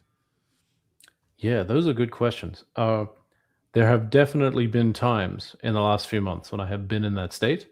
I'm not sure I am right now. One of the things about once your program exists is what does exe.dev need right now? It needs to help people understand what you can do with it. And so a lot of my work is extremely targeted and is more product than engineering. Yeah. And that involves me sort of staring at it for hours and then making a small change. And I don't actually need a lot of tokens to do that. Yeah. I probably burn a lot of tokens in my data analysis. I could go look that up. I don't track, honestly. Like I do have some, I guess, loop engineering style things that use a bunch of tokens. And I only realized yesterday that I had like a deflake thing that was using like $100 every night worth of Fable tokens. Oh. I moved it over to Sol. It's a lot cheaper. It works just as well. It's fine. That's so it sneaks up on you. You can spend a lot of money without even realizing it. Yeah. But yeah, I think right now I'm being very targeted in my work. But I'm very happy to spend on tokens. Right. I'm not gonna like try to optimize any of that. It's I'm optimizing for productivity. Yeah. That's great to hear. David, I could talk to you more and more and more. If this were a traditional podcast, we would probably gone for hours because I see like multiple avenues. Maybe we should do a traditional one. This is a live show though, and we're 2.5, more than 2.5 hours on the stream. So David Crawshaw from exe.dev, thank you so much for joining and telling us behind the scenes. I will send folks to your DevTools must be open source essay, which I completely agree with. In personalized software, something we truly believe here. I built a very small app for my kids and my trip on 40th birthday, for example. I talked about this here. And just like, no one's going to use this. 4 people, it's just me and like those 4 people. The amount of code that went in there is probably way more than like half of my code that I written for the first part of my career, of my 15-year career as software developer. And it's all like for 4 people for the target use case. I completely agree with you. That's the future. It is absolutely the future, and you guys are heralding as well. Like please follow David on socials. We agree with his positions, and thank you so much for exe.dev. And with that, I think we're at the end of the show. David, feel free to stick with us until, and if you need to drop this, feel to drop. I will just really quickly run through most of the things that this crazy week in AI has brought us, folks. We talked about DeepSeek. V4 Flash, which is absolutely incredible, is an open source. Talk about Qwen 3.8, which is 2.4 trillion parameters, not billion, trillion. This 10 times the size of DeepSeek. And Qwen is not open weighted yet, but it will be very, very soon. They promised us. With Blaine Brown and Victor Ortiz from MiniMax, we talked about 4 video models that dropped this week. Seedance 2.5 has been heralded us. It's now available on CapCut and available in the US. It looks like they're scared of the open weights. FLUX came out with their first video model, FLUX 3, and that model is pretty, very cool. And I think the coolest one is MiniMax H3, which is open source. And we had the folks talk about this, how to run this locally, how to do copyrighted evasion stuff. It's not like it's built in with copyright. We couldn't show this to you on the show. We don't want to get banned. We definitely talked about OpenAI's agent colluding together with an internal message board, something that we saw from Black Hat. OpenAI revealed like what happens behind the scenes with the agent hack. That was very, very interesting. What else? Oh, and Prime Intellect beating ARC-AGI 3 with their harness based on Pi. And I think the biggest news in the world of like leadership, Google shakeup, GDM, Jeff Dean and Oriol and some other folks are leaving Google after like 25 years to start up a startup. And Demis Hassabis is no longer the CEO of DeepMind. He's stepping away to make way for Corey. Very, very busy week in AI news. Thank you so much for joining. Thank you so much, Wolf from Niston. Peter joined us, LDJ and Jan were here before. Folks, if you missed any part of the show, ThursdAI is available on ThursdAI.news and every podcast platform there is. After this, I'm going to edit this down and send it to you, including a hopefully mostly handwritten recap of this week in the newsletter. Thank you so much for joining. If you missed any part of the show, go to ThursdAI.news. We'll see you here again next week. Bye-bye, everyone.